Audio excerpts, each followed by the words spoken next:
Yeah, gang.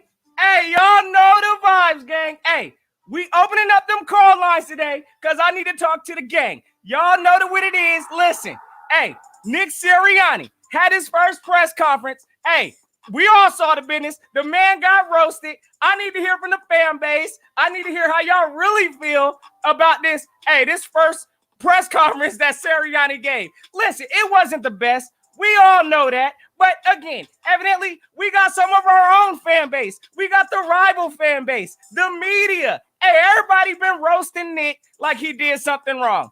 I think it's all a joke, gang.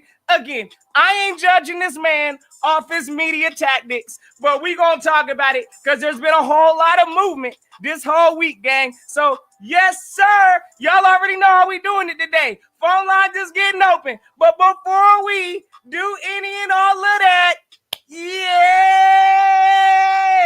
warm it up, though. You know what time it is. You know who you are with. You know who you rocking with. It's your boy, Philly Notion. Notion gang, salute. You already know. Hey, let's check this for okay. Hold on. Hey, ring check. Y'all already know. Check the Lambo. Yes, sir. We still holding it down from the NFC. Oh, yeah, and to finish it off, we're going to talk a little bit about this Super Bowl, my predictions, who I think winning it. I'm going to spoil it right now. Let's go, Patty Mahomes, because we still trying to be the last team in the NFC rocking one of these. Yes, sir. Hey, Patty, go and get it done. Salute to Andy Reid. Hopefully y'all handle y'all business. But, hey, listen, gang, let me go and post this link because y'all know how we doing it today. But I see I got notification gang in the building. Yes, sir. Oh, hold on. Let me go and get to the chat. I see some people up in here. Gotta salute Joseph Vega, front row seats. My guy, big salute. Hey, you already know. I saw your comments, brother. Hey, you already know. Posted the time. Had it posted for you, my guy. Yes, sir. Hey, Philly fan all day. Big salute to you. You already know. We about to go and kick it off. I'm about to post this link. Hey, if y'all got any thoughts, feel free. We're going to go and make this thing jump today. Because, again, I ain't talking to my peoples in a minute. And we're going to go ahead and do it today. Yes, indeed. Lindy End Zone. Yes, sir. You already know. Notion gang, salute, brother. Hey, Philly girl. What is going on, girl? Salute to you. You already know. Hey, we're going to talk about it, girl. I know you saw the coaching changes, so we got to go ahead and discuss it. Steven Joyce. Yes, sir. What's up, my guy? So, hey, listen, let's go and cut to it, gang. Hey, I see you, Nightings. Hey, we about to go and cut to this business today because, again, listen, I don't know why everybody panicking right now, especially in our fan base. I heard a lot of things that I needed to hear, that I wanted to hear, that, yes, sir, with the correct play scheme, hey, as long as the players buy in, that's a formula for success. So, yes, sir. Let me go and get this link posted because I know that's what it is. So, hold up. Y'all give me just a minute. Let me go and get this message pinned. Oh, yeah. Hold up.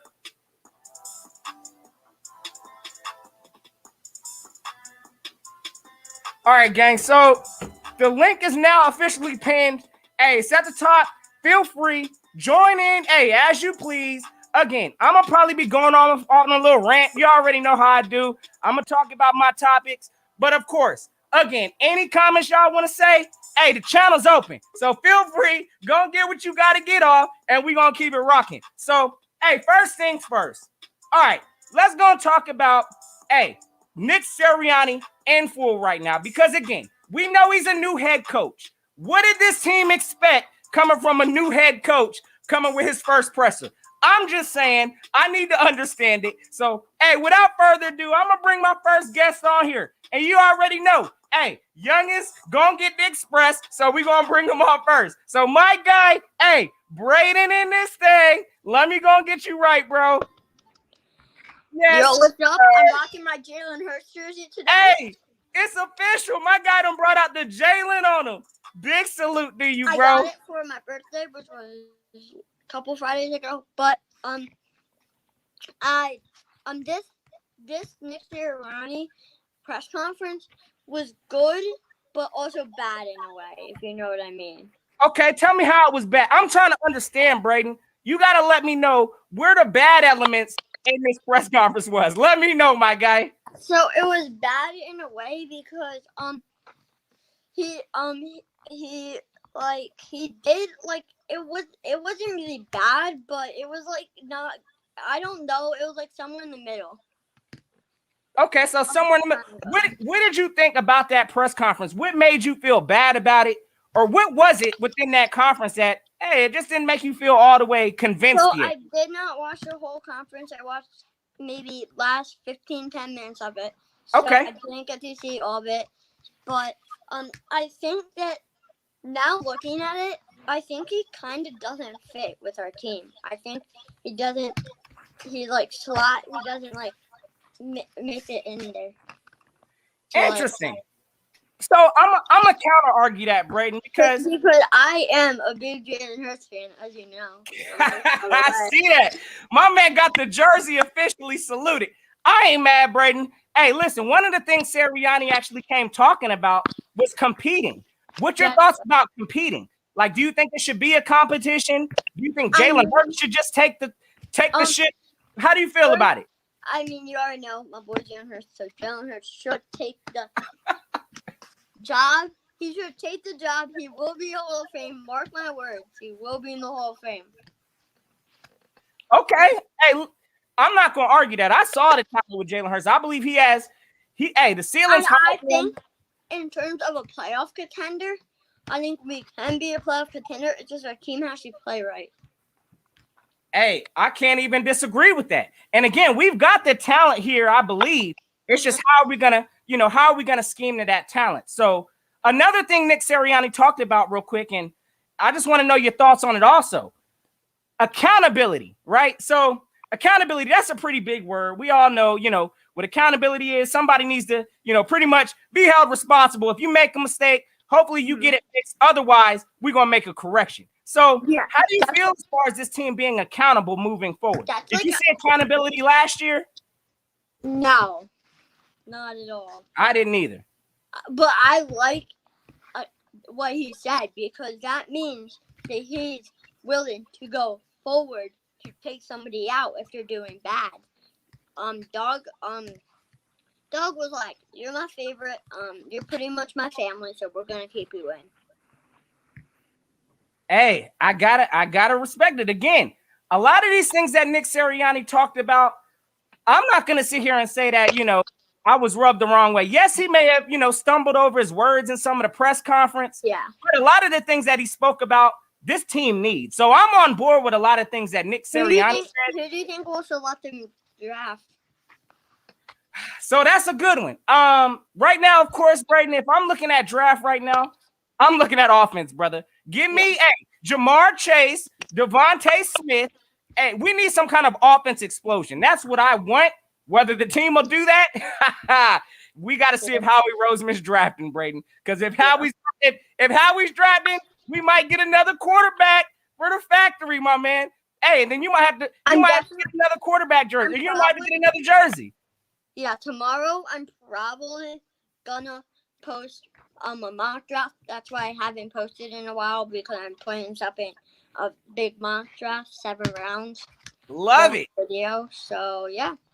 Well, I'll tell you what, Braden, too, man. I got to figure out how to way to maybe get in contact with you, because one of the things I'm about to go ahead and put together again, we need another show coming soon with the Young Birds. Yes, sir. I have Discord, so if you have Discord, just hit me up on Discord. Okay, all right, that'll work then. Check me out. If you can find me on there, I'm still getting familiar with Discord. But hey, my Discord is Gmon 5327. So if anyone checks me out there, just Gmon 5327.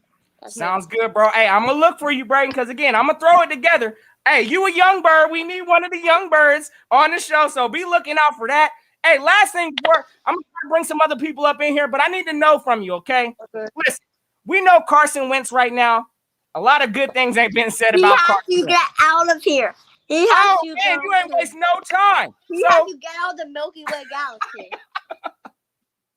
So pretty much, you think Carson has to go? Does he need to speak anytime soon? How do you feel about that? He just has to get out. Just go. I'm weak. Salute, Braden. Hey, I love it. I'm not mad. Hey, I feel the same if Carson doesn't buy in. 31-27. Not Packers win. The Chiefs win because I'm cheering for Patty that game. Patty Mills. Go Chiefs. Yes, sir. Hey, I'm with you on that, Braden. I can't stand. Listen, we know Tom Brady. Yeah, he's the GOAT. It is what it is. But at the same time, he isn't. Jerry Rice is. How you not giving credit to Brady? Hey, I think Jalen Hurts is the GOAT. Brady is good though. Oh man, hey, listen. Hey, I love your opinion, Braden. I ain't gonna put Jalen there yet. Hey, I mean, he's got the potential to become a GOAT. Yeah, he definitely ain't there. He ain't on no Brady level. Yeah, But not again. It sounds good, bro. Well, hey, Braden. Hey, you already know, man. We gonna stay tuned. Again, there might be some more interesting things coming with these Eagles. We gonna catch it out. Yeah, hey, let them know where to find you at, Braden. Hey, y'all make sure y'all go sub him up because he's out there putting in that work too. Let him know, Braden. Find me at Philly Fan All Day, and yeah, if you want to get in contact with me, maybe we could do a little collab. I do what you said, but find me at Discord at Gmon5327. Alrighty, Braden. Again, hey man, appreciate you for stopping through this thing. It's always fly, Eagles fly, Braden. And we about to see how this year's looking, bro. So hey, until next time, my guy. Hey, Notion Gang, salute. Peace. Already, my young guy, Braden. Yes, sir. We gonna have to bring my man on the edition of the Young Bird special. Yes, indeed, because he's kicking that knowledge too. And as y'all can see, yes, indeed, my man is loving him some Jalen Hurts. I love it. I love it. I love it. Hey, so again, gang, and I know I ain't even kick it off in the beginning of the show because listen, I straight dove into it because I want to talk to the peoples. But if y'all new to the ride, y'all know what to do. Go hit that subscribe. Again, make sure you go hit that subscribe and activate that notification bell just so you catching live with all the Notion vibes. Again, the link is pinned in the chat. So if you feel like you want to hop in, hey, go and get your thoughts out. Hey, it's all welcome. I don't care if you're a rival team. If you coming up in here to roast Nick Sirianni, we gonna talk about it. But the link is pinned, gang. So feel free to hop on in. So, all right, real quick, I want to get a quick order because I see I got some people in here. I'm gonna rock real quick. Hold up. All right, I got Philly girl. Of course, I got to get her on this thing. And then I'm gonna rock with it. Look like I got Lindy in zone, and we just gonna keep rocking it. So, hey, without further ado, hey, one of my inspirers to even getting in this thing. Salute the Philly girl. Hey, you in this thing. Salute to you. There she is. There she is. Hey, Philly girl. Hey, it's been forever. But first and foremost, again, if y'all haven't, check my girl out, man. Go make sure y'all sub her up ASAP. Again, she does Eagle content. She also does feel-good content. Hey, I was just watching your video this morning. I was watching the woodpecker, and he was going to work, and it makes me feel happy. Crazy. Indeed. But hey, appreciate you for stopping through this thing. You already know we chopping it up. I know you heard a little bit about the Nick Sirianni. I got to get your take on it. How you feeling, Philly girl? Hey, he's the coach. How you feeling? I'm not feeling him. I can't feel the connection. I don't have a lot to say. I did watch the press conference twice. And I didn't really, you could tell he was new with the media thing. And like you said, I thought it was a joke. However, I do feel like it's like a do-over. Like, so here we go, because we're going to have battle at the quarterback. You know it's going to be a battle. It's a given. He said it. He's going to look at every position, everyone. Yes. So it's almost as if we're starting with a clean slate from staff on down, right?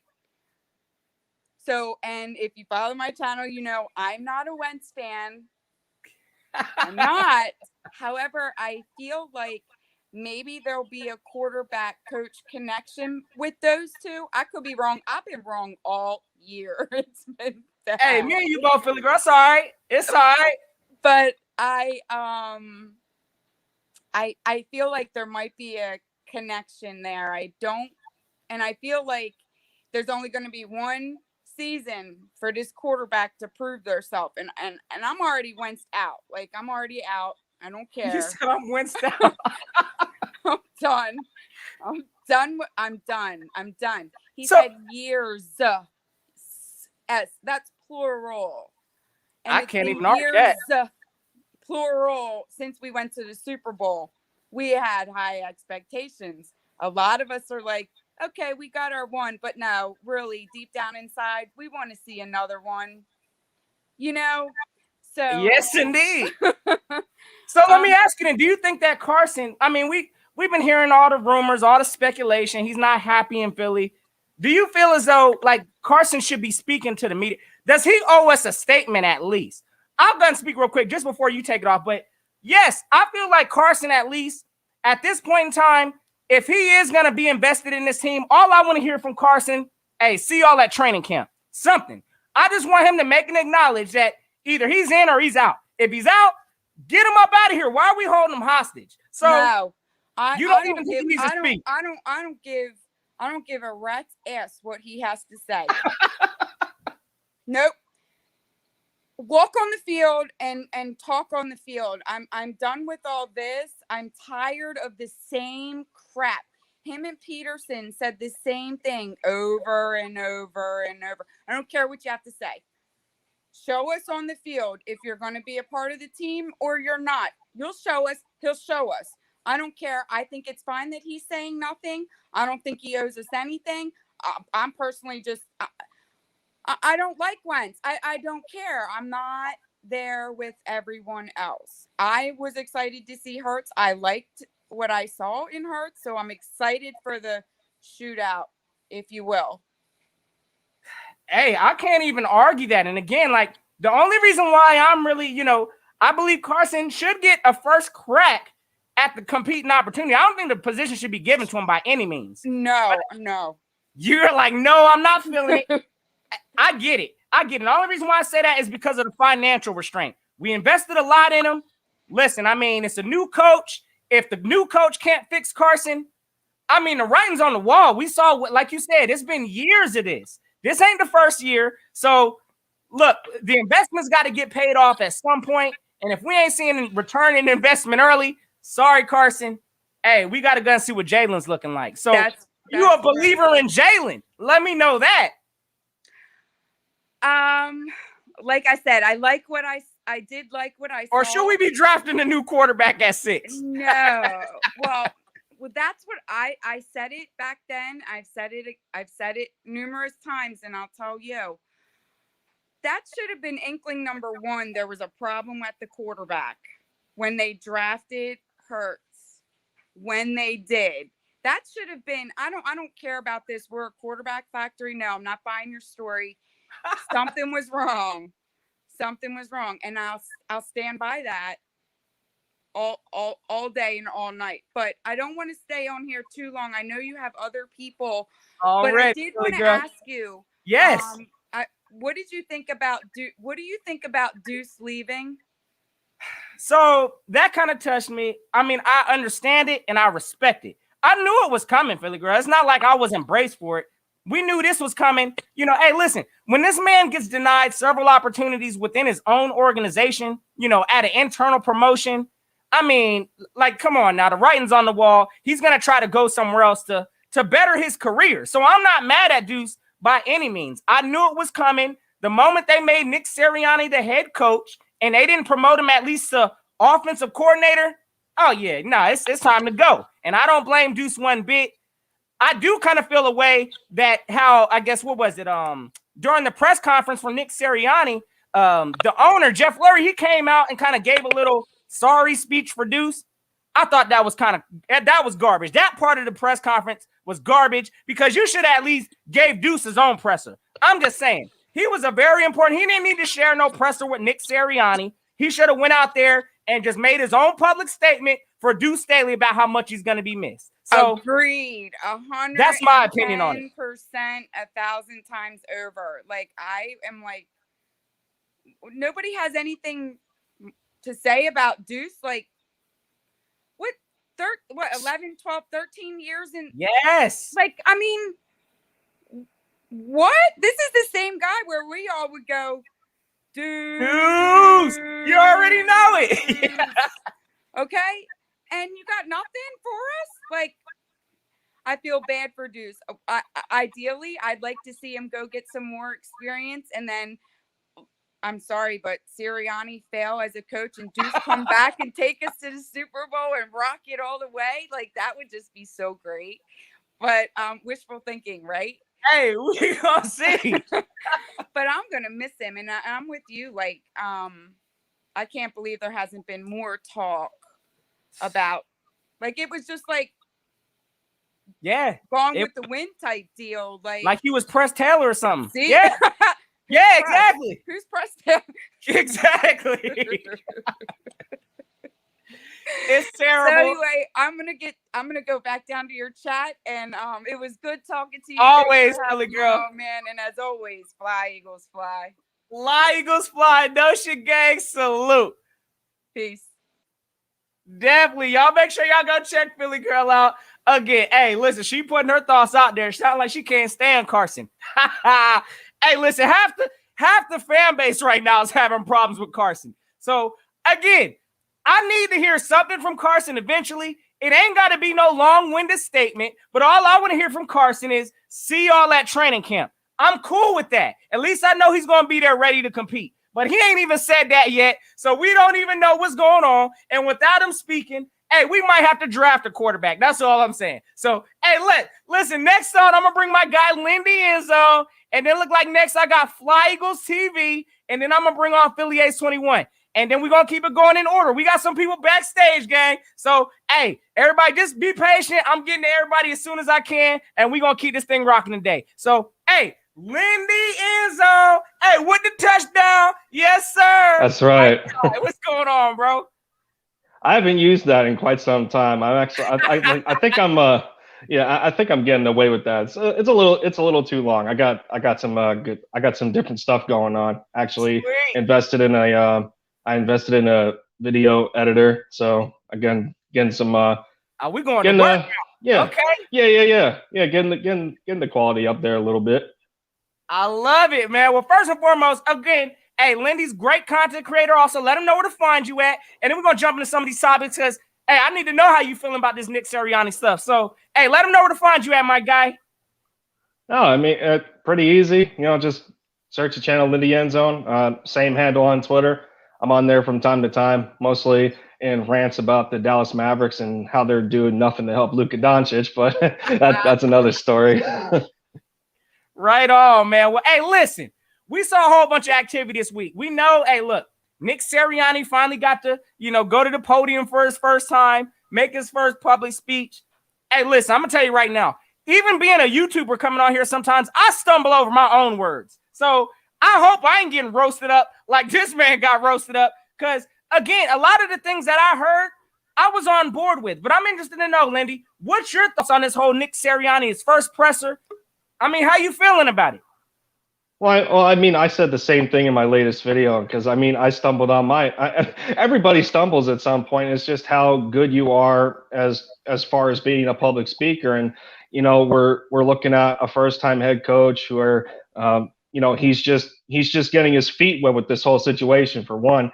And two, Nick, to me, he comes across as the type of guy that is better with his actions than his words. And a lot of times we know actions speak louder than words. So to me, he's that type of coach that's going to get it done on the football field and let that product speak for itself. So I'm not worried. I'm not worried at all. He's going to get used to the Philly media. And Doug Peterson had the same issues when he came here in 2016.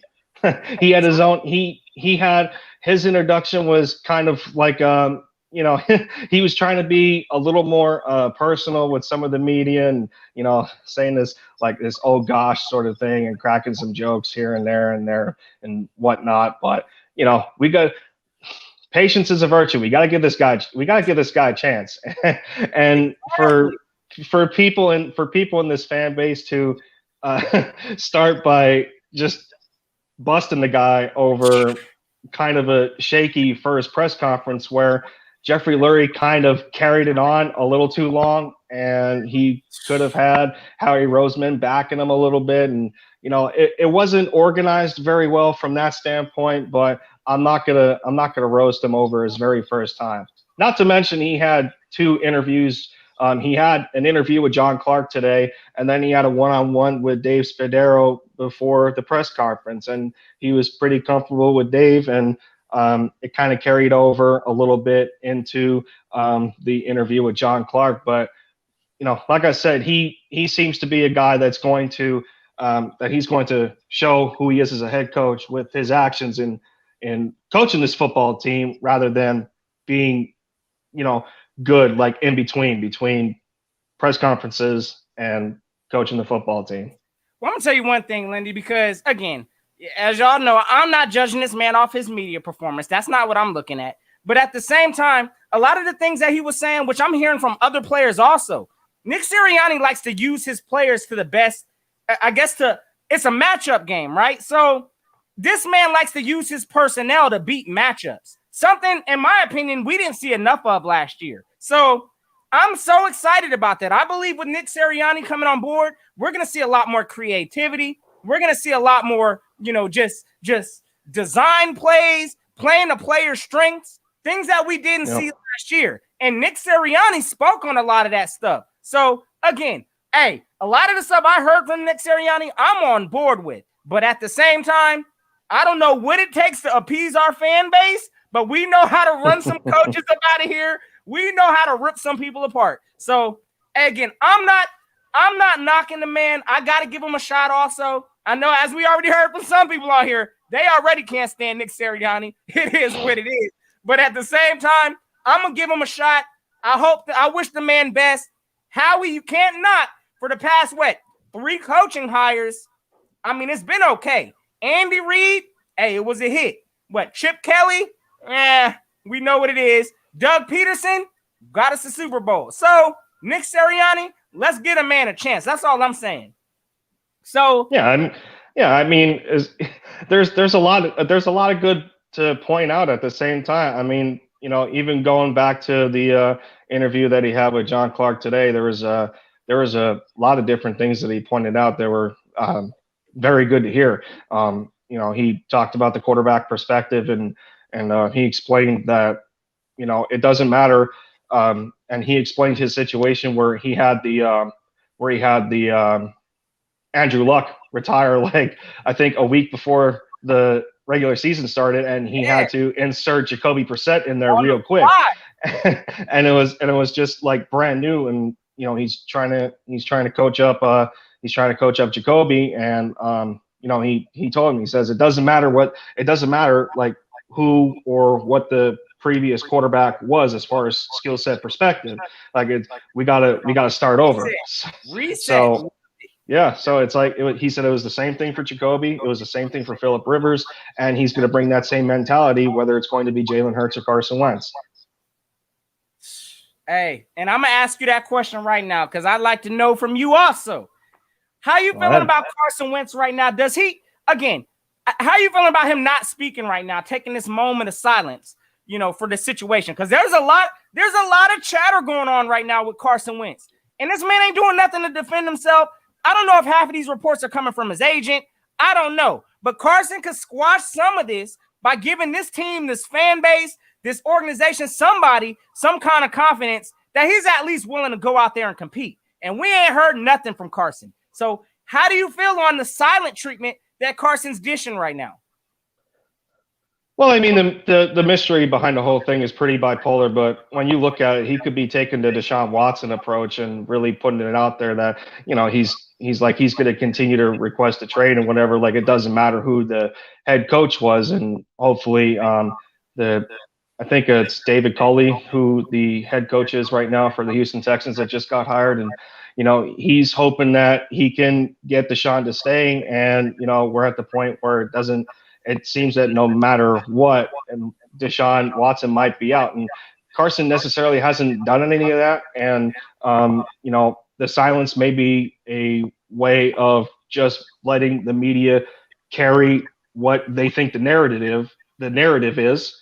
But, it's been so contradictory for the longest time, and we've been used to this for quite a while. Yeah. But I think he's the type of quarterback that he's just going to let like the mentality that Sirianni has. How I think he's just going to prove it on the football field rather than speak. I think Carson's going to do the same thing. So there, I just think about I think about this, and I'm on the fence and I'm off the fence, every day. I got my Jalen Hurts jersey on as well because I gotta support I gotta support the kid, like he's on the football team, I love and it. Yeah. all this talk has been about Carson, but I just don't want people to to forget about Hurts, but it it still bothers me on, we've seen what the Rams did in the exchange between Jared Goff and Matthew Stafford. Yep. Carson Wentz is not Jared Goff. Let's get that let's get that straight. Jared Goff is worse than Carson Wentz. And I agree. even though Goff got a Super Bowl, I get it. But for the last 3 years, he's led the league in total turnovers. We think Carson in 2020 was bad. Carson still has a highlight video. So, surprisingly enough, he still has a highlight video. So, I mean, when we boil it down, I'm still skeptical on the idea of giving up on who's going to be a sixth-year quarterback who still showed, even though it was in very spotty, what's the word I'm looking for? Like in spotty segments of the season, even though it was very spotty, the talent is still there. The talent's still there. And, we bring up, and here, and another point is, this is the kind of coaching staff that's tailored to Carson. Carson hasn't had a coaching staff tailored to him in this manner since 2017. And we remember the criticism that that was on Doug Peterson, in which how he wasn't very good with building up and retaining a coaching staff. He tried to promote Mike Rowe to a coordinator spot when he should have stayed wide receivers coach. Then Press Taylor becomes a passing game coordinator, and it just continued to be a decline. So that's just my thing. So you got it's crazy. So we're retaining Aaron Moorhead, thankfully. So we have a wide receivers coach who he's at least knowledgeable. Yeah. I mean, we just avoided having a sixth different wide receivers coach in 6 years. Aaron Moorhead staying. So you still got. I want to know what Brian Johnson can do. I want to know what he can do as a quarterback's coach. I want to know what Shane Steichen brings to the table as offensive coordinator. There's just I get exhausted at points. Talking about it. But when we bring up the whole Jalen Hurts thing in the second round and when he was drafted, whatever, there was some sort of writing on the wall and whatnot. And Nick Foles was the backup at one point, but let's remember Nick Foles was a third rounder. He was a third round pick. So Jalen Hurts being a second, I get it. He was like 35 picks ahead of Foles, but it could be it just could be same principle. So one of the things, and again, a lot of this stuff, we're gonna have to see how this plays out. It's gonna take buy-in. Again, Sirianni already put the writing on the wall. This is gonna be about competition. So if Carson's thinking that this quarterback position is just gonna be given to him, he's gonna have another thing coming this year. So again, I need to understand from my franchise quarterback that you got that grit and you got that will to go out there and compete for that position. Right now, I'm not seeing that from Carson. I ain't gonna lie. I'm like, my patience right now, it is what it is. Like, I expect for him to say something to at least give us hope as a fan base that we're gonna see him in training camp. Otherwise, hey, it sounds like the Colts. We already in loops with conversation with the Colts, possibly. Ain't no telling. But yes, I believe Carson needs to come out here and say something. The sooner the better, just to at least put the fan base. Because again, we don't even know how we're going to approach this draft. If Carson don't want to be here, I mean, that eliminates some things. We can kind of get a focus, I think, a little more clear on the draft. So we need to know something from Carson. In my opinion, he need to at least come out and say, I'll see y'all at training camp. I'm not talking to the media until I get there. Hey, we'll see how it goes once I get out there and battle for this job. So right no now, doubt. Silence is speaking, and I'm getting nervous. But it is what it is. But hey, my guy, hey, real quick, last question, because I got this thing loaded, and I see a bunch of people, trying to get up in here. Sorry, the chat box is full, but again, as soon as I get people rolling through here, I think I can only hold like 8 backstage, so we're going to keep it rolling. But, hey, let me know, what's your thoughts real quick on the Super Bowl? Hey, if you want to put that out there, who you got, Patty or you got Tom Brady? Let me know what direction you rocking. Ooh, wow. Well, well, as we know, there's one man you don't bet against in sports. You don't bet against Tom Brady, and unless you're the Eagles, my man. Yeah. Unless you got it's true. That's true. It's like the magnitude that Tom's carrying for the Tampa Bay Bucks right now is, he got to the Super Bowl without Bill Belichick. This is the first time that a team in the Super Bowl is hosting at their field. Okay. So I mean, there's a lot riding on Tom to continue to insert himself in the history books. 7 Super Bowl, bunch of different records that have yet to be broken or set. But man, I don't know if their secondary can contain the likes of Mecole Hardman, Tyreek Hill, Travis Kelce, as good of a receiving tight end as he is. Marcus Robinson. It's crazy how stacked and how deep of a roster that Patrick Mahomes has at his disposal. Now, Tom Brady is the same thing. We don't know if Antonio Brown is playing, but I think this is the kind of Super Bowl that should be high scoring, very entertaining. Okay. But I would like to see Big Red get a second. Hey, that's I would like to see that. So let's go, Andy Reid, Patty Mahomes. Go ahead and justify that $500 million contract, Patty. Go and get you another ring. So, hey, you already know, my guy. We're gonna watch exactly how that all unfolds on Sunday. Yeah. But, hey, Lindy, again, my man, I'm gonna try to keep this thing rocking, bro. I always appreciate you coming on here, sir. man. You always come on here with that wisdom and that knowledge. Hey, we gonna have to kick back and see, man. A lot of this stuff, of course, is out of our control. We can't do nothing but watch this show. No. But at the same time, man, I'm pulling for Nick Sirianni. I don't know why everybody giving him such a hard time. So, hey, listen, sound like we on the same page with that. Let's get this man a shot. I think at the end of the day, no matter, and I don't want this to continue where you got the Hurt supporters and then the Wentz sexuals.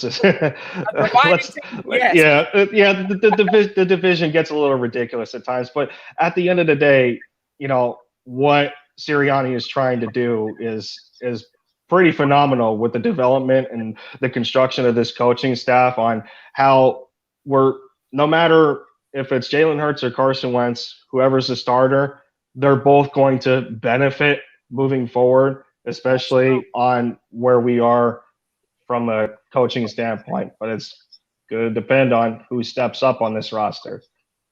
Hey, we going to see it, Lindy. Again, hey, y'all check my man out. Hey, it's pretty much y'all type in the name, seen there right there on the screen. Y'all check him out. He kicks that content also. Hey, but hey, you already know what it is, Lindy. Hey, we going to watch this show together. Yes, indeed. Yeah. We did. Hey, but until next time, bro, you already know. Hey, Notion Gang, salute. Clean up them nets too. Yes. Them nets took that was a bad L. But I can't talk. My Mavs are in the worst spot. My Mavs are 8-12 right now. My Nets, we going through some growing pains right now. Listen, when you got 3 superstars on the team, it takes a little bit of time to gel. So, hey, look, we're going after the chip. Yeah, Brooklyn Nets for basketball, they taking the chip this year. Forget what LeBron talking about. The Sixers is butt cheeks, and y'all know what it is. But, hey, it is what it is. You know what it is, Lindy. Hey, till next time. Salute. Already, everybody. Hey, listen, my man Lindy, go check him out again. He out there kicking that Eagle content, full flavor. Y'all know, hey, listen, for the Eagle culture, we gonna turn up and flock the whole airwaves. That's how we doing it. We got creators everywhere. Yes, sir. Hey, so here's how we gonna rock it next, gang. I got this whole chat box full in the back, so I'm gonna try to at least bring 2 people on at a time. So I'm gonna bring my next 2 on. It looked like I got Fly Eagles TV, and I'm gonna bring Philly Ace 21 on, and then next we're gonna try to continue bringing like 2 on. So everybody, try to be respectful of everybody. I'm gonna try to, you know what I'm saying, we're gonna talk it one at a time, kind of just create the conversation, and that's how we're gonna rock it, gang. So let me go and bring in Fly Eagles TV and also my guy Philly Ace 21. So, hey, fellas, y'all in the building? Yes, sir. Hey, first thing first, we're going to send it around the corner because I know we got a couple people in here. So, hey, we'll start with you, Fly Eagles TV, and I need to know your thoughts. Let me know how you feeling about this Nick Sirianni situation. I'm feeling okay, I guess. I don't know how I feel about it right now. I listened kind of the press conference. I didn't really listen to it like fully because I don't watch press conference when it comes to the Eagles. It's just a waste of my time now, basically. So It's been a joke lately. I feel that. So, hey, let me ask you. Hey, so okay, I understand that, and I can't even, you know, disagree with you on that, Fly Eagles TV. A lot of these press conferences, since last year when Doug was running them, they've been a joke. We all know that. We hear the same repetitive crap. But again, this was his very first press conference, so I didn't expect much. But hey, the man was getting roasted up. I don't know why. I'm not buying into the media stuff anyway. So it sounded like you didn't care either, Fly Eagles TV. I salute that. But hey, Philly Ace 21, how did you feel about Nick Sirianni's first press conference? I like, to me, Nick Sirianni, man, they should have gave that man, I just didn't like when they had to come at the man like that. I know he was stumbling. I get it because yeah. No, because this is the first time being as a head coach, not no other. You see what I'm saying? Get this man a chance because I don't like to be just come at him like, gee, he don't know what to say out of his mouth. I'm like, for real though, my guy. I'm like, I really like the dude. You know what I mean? I'm gonna give him a chance. You see what I'm saying? Everybody gonna do that little stumble if you come for offensive coordinator and not the head coach. Come on now, that's like a first rodeo. Absolutely, because he never been in that situation before. He never been there before, like as a head coach. So let me ask you this, Fly Eagles TV. Now I'm gonna kick it back to you, Philly Ace 21, because I need to know your thoughts too. But let me know, like, what concerns you with Nick Sirianni? Is there anything that concerns you with this coach? I'll kick it off. Matter of fact, what concerns me is that he's new, right? This man ain't got no experience as a head coach. But how do you get, experience? You got to do the job. So he's got to be given an opportunity. But that's one of the things that concerns me is the unknown. We don't know what he can do. But hey, let me know. What are your thoughts, Fly Eagles TV? Is there anything that concerns you with this new coach? Just a couple things that concern me. He's young. He didn't wait call plays. He signed up Frank White. Another thing, High Roseman's another thing because I don't want him getting into decisions and telling him what to do. And another thing is the draft. If we can't draft, he won't be successful here. So Facts. That is a concern. So High Rosenfeld is act to go, or hopefully he's going after this season. Because I'm sick of him. I think everybody wants Howie in the closet on draft day, brother. Look, put Howie Roseman in the closet on draft day. We need to go and make the t-shirts. Y'all know what it is. But hey, let me know, Billy S21, what concerns you about this coaching hire, or if there's anything that concerns you. Man, it's a lot of things that kind of really concerns me a little bit, man. Okay. It feel like to me that like with the head coach, to me, I think they're gonna put him under the bus. To me, ain't gonna make this man make his own decision. They're gonna make him like a puppet to me. Like that would have seemed like to me in my eyes. I like give this head coach a chance. Give him a chance. If you don't give him a chance, we don't go nowhere. Like I don't got time Exactly. for Jeffrey Lurie stuff. I don't got time for Howard Roseman, man. Because like to me, man, because when I'm scared of in the draft, I'm nervous on 6. I'm nervous. I'm extremely nervous right now. Like I do want 2 good wide receivers that I had on my mind, like Jabbar Chase or Devontae Adams, but I mean Devontae Smith. I'm sorry. Yes, sir. I want either one of them, but you know how he does go past them by like they ain't nothing. That's just my opinion, man. And here's the thing, man. I like Nick doing his thing, man. Getting his people in here. Like he picked up Shane from the Chargers. He picked up Jonathan. I forgot his last name, but don't mind it. Who on our team? Jonathan, you said? Yeah, Jonathan. You know, defensive coordinator. Gannon. Yeah, Gannon. Yeah, Jonathan Gannon. Yeah. Yep. And they pick up like a quarterback coach. Oh yeah. Old boy from Florida. Mike. Brian something. Oh yeah, Brian Johnson. Yeah, that's his name. Brian Johnson. Yeah. Yep. I just said the only thing we need up in here is a running back coach. I don't know what's up with that. We had one, brother. We had one. I know we did. We had one. We had to go. Was gone. I know. Yeah, we kind of spilled that. How they did Deuce dirty. I didn't like it. They could have gave him a head coaching job. Should have gave it to him. They should have did something. So, real quick, hey, listen. I need to know from you, Fly Eagles TV. Let me know real quick what your thoughts on this whole Carson Wentz not speaking situation. I kind of already put my thoughts on there. I know I want to hear a short statement from Carson, but we ain't heard nothing. So how are you feeling about the whole silence of Carson right now? I don't know how to feel, honestly. He could say something. There's the media that's making up bullshit stories about him. I don't really care if he speaks, but if he requests a trade and he gets traded, it's like 60 million dead cap. And we're always 53 million, so that need to be more than the cap we have right now. So my bad. You're good, bro. You're good. No, because I hit the drum by accident. You're good, my man. But I don't know how I feel about this quarterback situation. Okay. I don't know how I feel. So, but once it's on partial, if he's the star and he performs bad this year, he needs to go. Bye, Carson. Hey, I agree. I'm gonna tell you right now, I honestly think this team's gonna have a short leash on him this year. If he comes out by week 2 and it's looking like garbage, if he does get the starting role, please believe I think this coaching staff is gonna make a change. And again, one of the things Nick Sirianni preached on was accountability, and I think we're gonna see a lot of that this year. Carson may unfortunately be an example of that. So we gonna see, brother. But hey, Philly S21, let me know what's your thoughts. Pretty much. I mean, how are you taking this whole Carson Wentz silence treatment? Do you want to hear something from Carson? Are you on the board with he don't need to speak? What are your thoughts on the Carson silence right now? Man, to be honest, man, I just want to hear what Carson Wentz has to say. To be honest with you, like I don't got time to go under the bus. You know what I mean?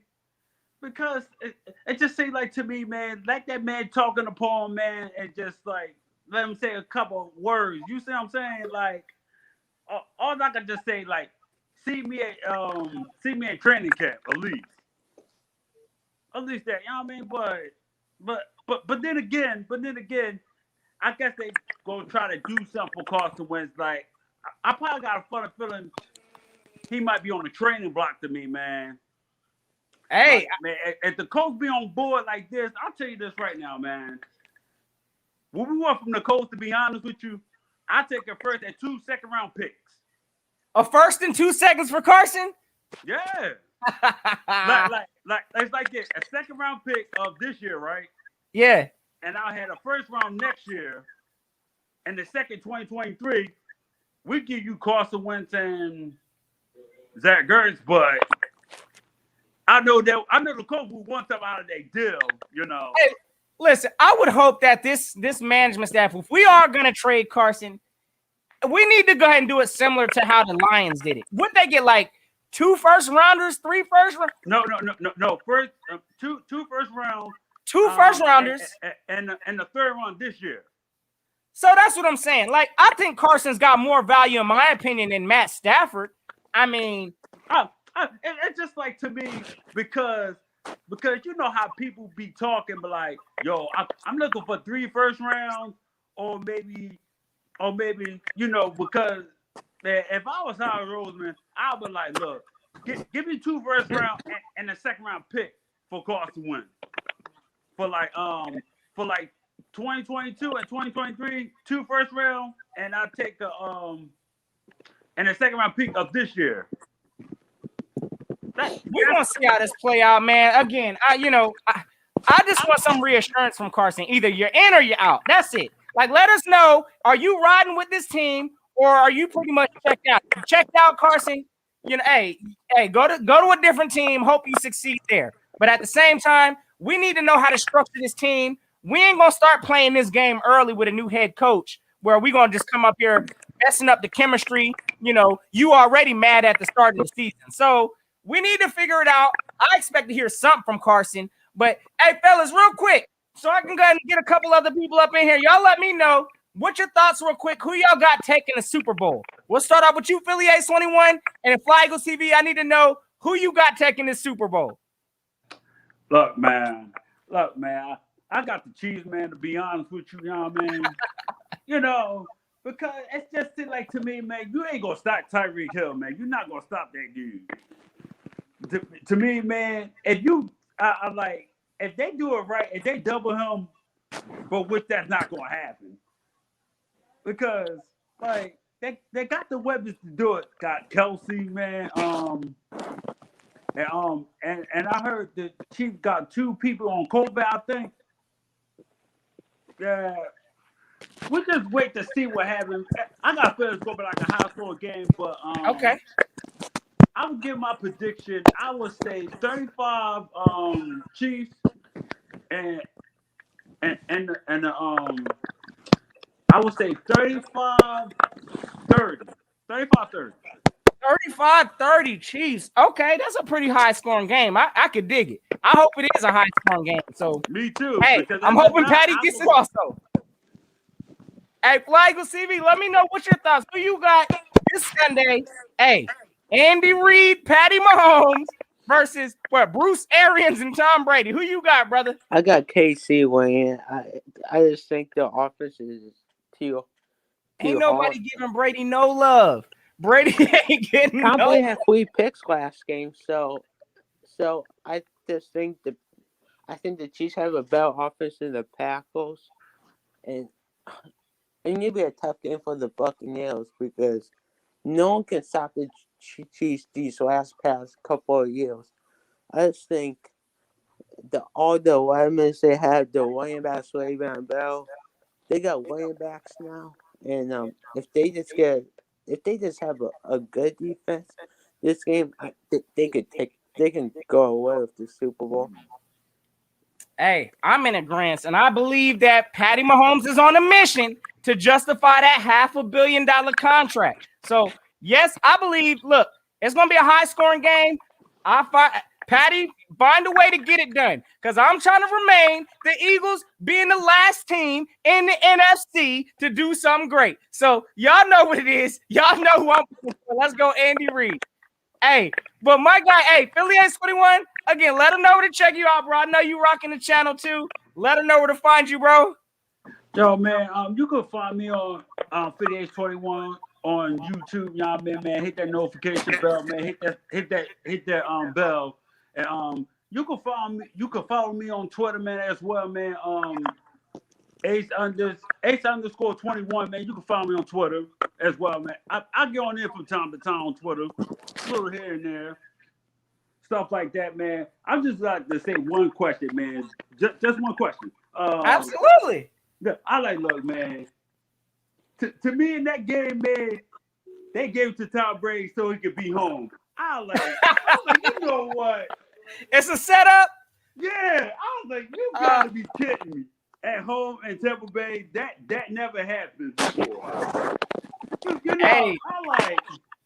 y'all know they set the stage for Brady. I mean, he's the GOAT. You know, hey, I said, listen, and I mean, Super Bowl is at home too. That's crazy. yeah. That's that. Hey, look, I'm gonna tell you right now, Brady, like people said, it's really hard betting against Brady. But I'm gonna tell you right I now. got nothing against Brady. I got nothing against him, but it was at home in Tampa Bay. I was like, wow. I was just speechless. We gonna find out, man. It's definitely gonna be an interesting game. Like he's not a bad quarterback. He's not bad. I got nothing. I got nothing against him because if he gets 7, I'm not gonna hate on him. Again, it is what it is. Like they both honestly, of course, I can't stand both teams' reality because my team ain't in there. But it is what it is. Hey, listen. I mean, I got to show my guy Reed some love. We already know we got a great coach up out of here. That's what we did as an Eagle organization. We got Andy Reid up out of here. So I wish him success, and I hope he gets another ring. That's where that's at. But yeah, hey, I want him to get another ring too. Me too. I say me too. You already know. But hey, I see my guy Fly Eagle CB took up out of here. Hey, salute to him also. Hey, Philly Ace 21. Hey, you already know, bro. We gonna watch this thing together. It's Fly Eagles Fly, but you already know, bro. Till next time. Okay. But I guarantee you this. I give us like 2 years, we're gonna be all right. Oh, I agree. I agree. No, you see what I'm saying? Because he got to get his feet wet. The head coach, he's got to get his feet wet a little bit. You know what I mean? I give us like 2 years, 2023. We're going to get up in there because I'm not sweating the technique. Hey, I completely agree, brother. So, again, we're going to see how all this rocks out, man. We got to give him time. We got to at least give him a chance. So, we're going to watch how it unfolds, man. But, you already know, bro. Till next time, man. No gang. Salute. Yes, sir. My guy, Philly Ace 21. So, hey, listen. I already got my guy. I see my guy, Eagles champ in the back. Hey, you already know I'm going to bring my mans on next. And then it looked like I got, phillynotion's right hand, man. It looked like, all right, hold on. I'm going to try to bring my mans on too. So, I'm going to bring 2 on because I got some people back behind stage. So, hey, let's go and do it. My guy, Eagles champ. Hey, he going to put the business out there. Hey, all I ask, you already know, my guy. We going to keep it on a tone scale, but you already know I love all your opinions, brother. So come on here kicking that fire. So, matter of fact, because I don't see What's up? but I see my guy Eagles champ, so I'm gonna give you your own segment because my man got a channel also. So y'all go check him out because he kicking that fire too. Hey, let him know where to find you at first and foremost, brother.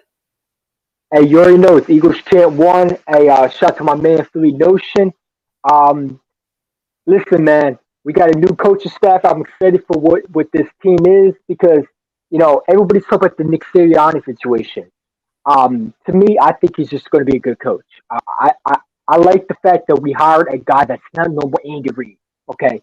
Because let's be real, Doug Peterson put his career in the grave when he decided to bench Carson. When you bench a franchise quarterback and you say to the owner and the GM, Carson Wentz is not my guy. Okay, well, you're going to have to prove that he's not your guy. Go out and be better with Jalen Hurts. He couldn't do it. You know what I'm saying? And I was listening to Joe DeCamry today, clown on Instagram, talking about how Carson Wentz in 2018 and 19 was bad. Well, see, this media, they're toxic. They're toxic. They don't understand because next year, Carson Wentz will show everybody why it was just a bad year. I believe that the reason why Carson's not saying nothing is frankly because I think his agent is telling him to shut up. Don't say nothing. And I honestly don't think it means anything if he does say something because they're going to sit there and say he's just saying that to cover up his behind or, this is in the danger of getting traded and all that stuff. So I just don't think Carson's going to say nothing to his training camp.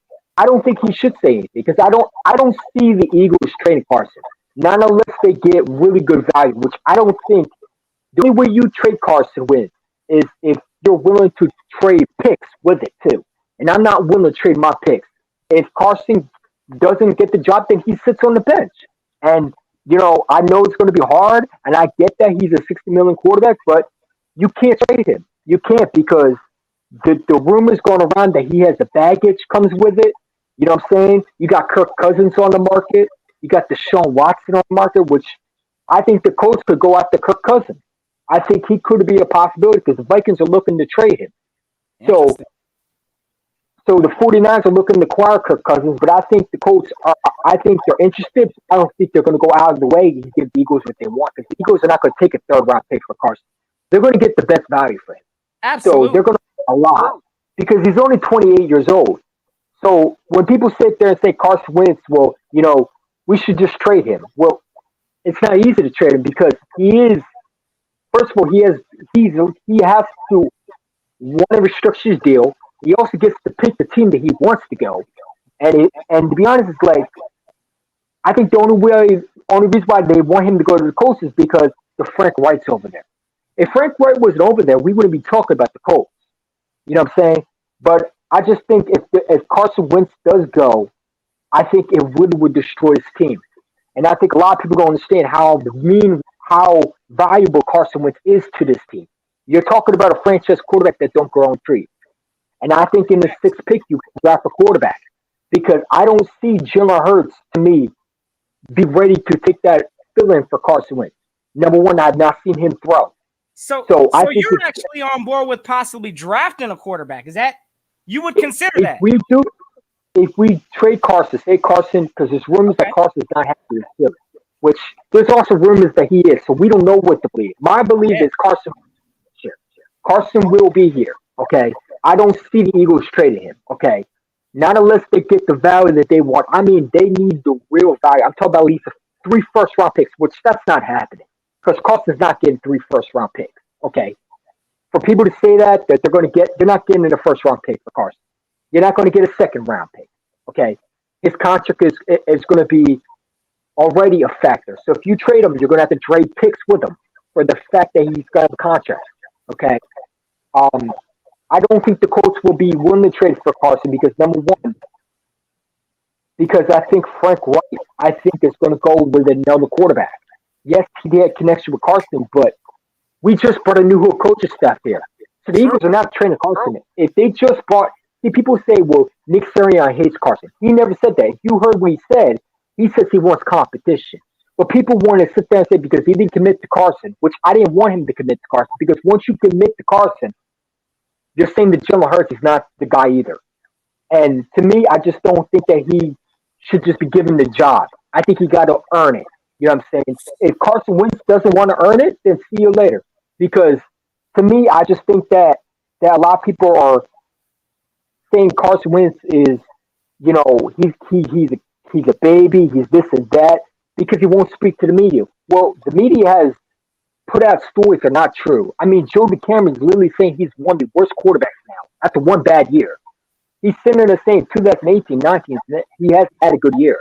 I mean, if you are Carson Wentz, why would you want to speak to me? See, people want to talk about, well, you speak to the media, you say fly, Eagles fly, and that's it. Well, that's not the case because they can always sit there and say, he says fly, Eagles fly. Maybe he wants to fly out. So my question is, I got a question for you, brother, because where are these reports coming from? If that, they're not coming from Carson. Carson's not coming out speaking. Are they coming from his agent? And if so, why ain't Carson at least, this silence thing is either saying, yeah, that's what I'm saying, but he's not saying anything to kind of, give us confidence or to assure us that he's even wants to be on this team. So asking you, I know you said you don't, Carson don't owe it to us to speak. I get that. But, I mean, it comes to a point, do you expect him to speak at some point? Should Carson have to say something? Or I want him to speak, but people got to understand that sometimes your agent tells you not to speak. Sometimes that it's the best thing to do is not say nothing. Because if Carson speaks, all they're going to do is because we've seen this media, they don't want to hear nothing from Carson. They want to hear what they want to hear. He wants to be traded. That's what they want to hear from Carson, that he don't want to be here. They want to sit there. They want to destroy this dude. They're trying to set him up to the point where if he speaks, they want him to say, I want to be gone. And I don't think Carson Wentz wants to be gone. I think there's a lot of rumors. I think what Carson Wentz is doing is getting away from football. I think what he's doing is looking in this situation because we don't know who they're going to draft. I think if the Eagles draft a quarterback with the 6th pick, then you might see Carson Wentz ask for a trade. If the Eagles do not get him a receiver, you might see Carson Wentz ask for a trade. I think Carson Wentz is waiting for the draft to see what his future is because rumors around that in the scouting in the Senior Bowl, they're looking at quarterback. Well, why are you looking at quarterback? See, this is the problem with Howie Roseman. Why are you looking at quarterback? Because he likes factories, bro. He likes the factory. He's going to sit there and say that we passed up on Patrick Mahomes, so we're going to take this quarterback. I'm so tired of the quarterbacks, to be honest. Because when we drafted Jalen Hurts, you said to Carson, and I keep on saying it because people say, well, Carson Wentz is a bum and this and that. Carson Wentz had literally no receivers, okay? And for people to sit there and say, well, all quarterbacks shouldn't be able to play with receivers. Well, if that's the case, Deshaun Watson should sit his behind in Houston and stop crying because that's the same thing you're telling me. Deshaun Watson is more of a big baby than Carson Wentz. You don't see Carson Wentz crying. You don't see Carson Wentz wanting to pick the coaches. You don't see Carson Wentz throwing tantrums. Even when he got benched, he went up and helped Jalen Hurts. You don't see him complaining. But people want to sit there and say, well, Deshaun Watson did more. But so we should forget everything he does. And to me, if I'm Houston, I wouldn't trade him nothing. I'll let his behind sit on the bench. Sit him on the bench. You're gonna be too bad. Like, because first of all, if Deshaun Watson does go, it won't be the Miami Dolphins. It'll be the NCEs. And the only one that I see that Deshaun Watson go, and I don't like saying it, is the Dallas Cowboys. I don't like saying it, but I think the Cowboys. That'd be scary. If Deshaun goes to the Cowboys, that's gonna be a problem. I ain't gonna lie, I'm gonna be nervous. I'm gonna tell you why I think that could be a possibility. Number one, I don't think Washington has enough caps to get him. But we also got to look at that. Maybe they drafted CeeDee Lamb for the Cowboys because, frankly, Mark Cooper might not be the feature. And if Dak Prescott's leaving, what quarterback are you going to get? Because you can't really draft one. They're going to be picking, in 10th? Maybe they get a quarterback, maybe not likely. They got so much need. So I think Deshaun Watson will go to the NCs. He won't go where the conference is. So if they trade, it'll be Houston. It'll be one of our divisions or one of our opponents in the conference that we'd be playing. Okay? Same with Janae and Klein. This Carson Wentz situation, to me, it's like a power struggle. Who can piss off the most?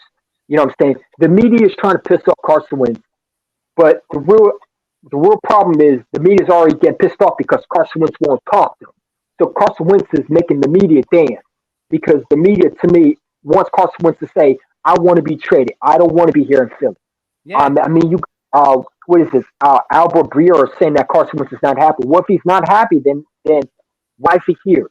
Because if he's not happy, then that's not good. But also, he could not be happy because, frankly, would you want to be happy if they didn't build around you? Yeah. You gotta look realistically though. Who's gonna be happy getting benched? For their job after not even being helped or being put in the right position to succeed. Anybody would be frustrated. I'm sure he isn't happy. But at the same time, none of these reports coming from Carson. Carson ain't come out and say I'm unhappy. So I just don't know why. Like you said, this media is painting a whole narrative on all this stuff. Carson's unhappy with the organization. Carson's just big mad at everybody. And we ain't even heard from Carson yet. So, again, I just want to hear Carson say something like, again, he ain't got to even address that issue. Just, I'll see y'all at training camp when it's time to play. That's it. That's all I want to hear from Carson. I can make a report and people will believe me. If I say a report that Carson Wentz punched one of the teammates in the face, no joke, everybody be saying, get rid of Carson Wentz. He stinks. He's a bad teammate. He's a cancer. But where are these reports coming from? Oh, but this was said he punched someone in the face. All it takes is that report, and people will jump on he's bad. And listen, Carson Wentz deserved to be benched. I'm the first one to say he deserved to be benched. He did not have a good year. Absolutely. Frankly, he did not have a good year. He was not seeing the field. It was time for Hurts to start. But when you go from that to And see, when I say that, people say, well, you're just a Wentz apologist. Because because I'm not one of those people that say we should trade Carson. You know what I'm saying? We should trade Carson. We should get rid of him. He stinks. I mean, this dude had one bad year. If next year, if he has a bad year, then there's conversation. Is he done? Which I don't think so. You know, people talk about the Stafford and Jared Goff. Well, number one, to me, the Rams lost that trade because Matt Stafford to me is not as a. Oh yeah, What he's did on the Matt Stafford decline. do? He's on the decline. They just got robbed. If I'm the Rams, why didn't I go after someone like Carson Wentz, who I think would have fit McVay's offense? I would have went after a guy like Watson. They went after see, people got to realize Matt Stafford has never won a playoff game. And people say, well, it's Detroit, but he had Kelvin Johnson and all that stuff. Detroit wanted to get rid of him. And to me, I think they robbed the Rams because I think Jared Goff is going to get pieces around him. Yeah. I mean, they already got, to me, I don't think they draft a quarterback because they already got one. I mean, they said they want Jared Goff. They've been, I mean, the rumors that the GM was a Rams GM who drafted Jared Goff. So it makes sense. And I just don't think Sean McVay is the guy that is going to last long because I just think he's starting to lose the Rams, if you know what I mean. And I think that this eventually the whole team's going to crash and burn because Hey, eventually you get sold out as the head coach. So yeah, that's just my thoughts, man. And you know, I'm just tired of these reports, man. If Carson's not happy, then it is what it is. Then let you him see go. what you That's get. what but we got to hear that from Carson. Until we hear that from Carson, I'm not buying yet. Again, like the media, like you said, is going to continue to hype this story up. So until we hear something from Carson, that's what we're going to get. Yeah, I'm not trading him for nothing. If I don't get a first round pick, then he's sitting on the bench. Then okay? we just going to keep him on the bench getting paid. Exactly. But I think Nick Sirianni, what I like about him is he brings that offense. You know, everybody talks about Doug Peterson. Well, we haven't been the same since Frank Wright left. Let's be real. Frank Wright won that Super Bowl. Doug Peterson might have got a credit off that, but after Doug Peterson won, what has he accomplished? He barely made the playoffs. We needed the Chicago Bears to beat the Vikings to sneak in. Okay, and we should have won that NFC Championship. It went back to play calling. Okay. The situation with Doug Peterson was that he dug himself in the grave, not only this year, but last year too. 2018, he dug himself in the grave. Eventually, your grave gets bigger. And eventually, the nail in the coffin officially comes. And Doug Peterson, to me, I knew was going to get fired. Now, people say Nick Sirianni is a puppet. Well, if Nick Sirianni was a puppet, then he wouldn't be hiring John Gannon. He wouldn't be saying Carson Wentz a competition. The Eagles would have gave Carson Wentz the starting job. But Nick Sirianni, I think, has a lot more control. Also, if Nick Sirianni didn't have control, then I don't think he would bring in Nick Sirianni because Nick Sirianni, to me, is not the type of guy that I don't think is a puppet. And I don't think Howie Roseman, to me, was the guy who picked him. I think Jeffrey Lurie, to me, is saying go find Howie Roseman next year. I think Howie Roseman's gone because when you look at the fact that slime ball really shook his hand and patted him on the back, it's like, get the heck out of here. Go back on. Get the hell out of here.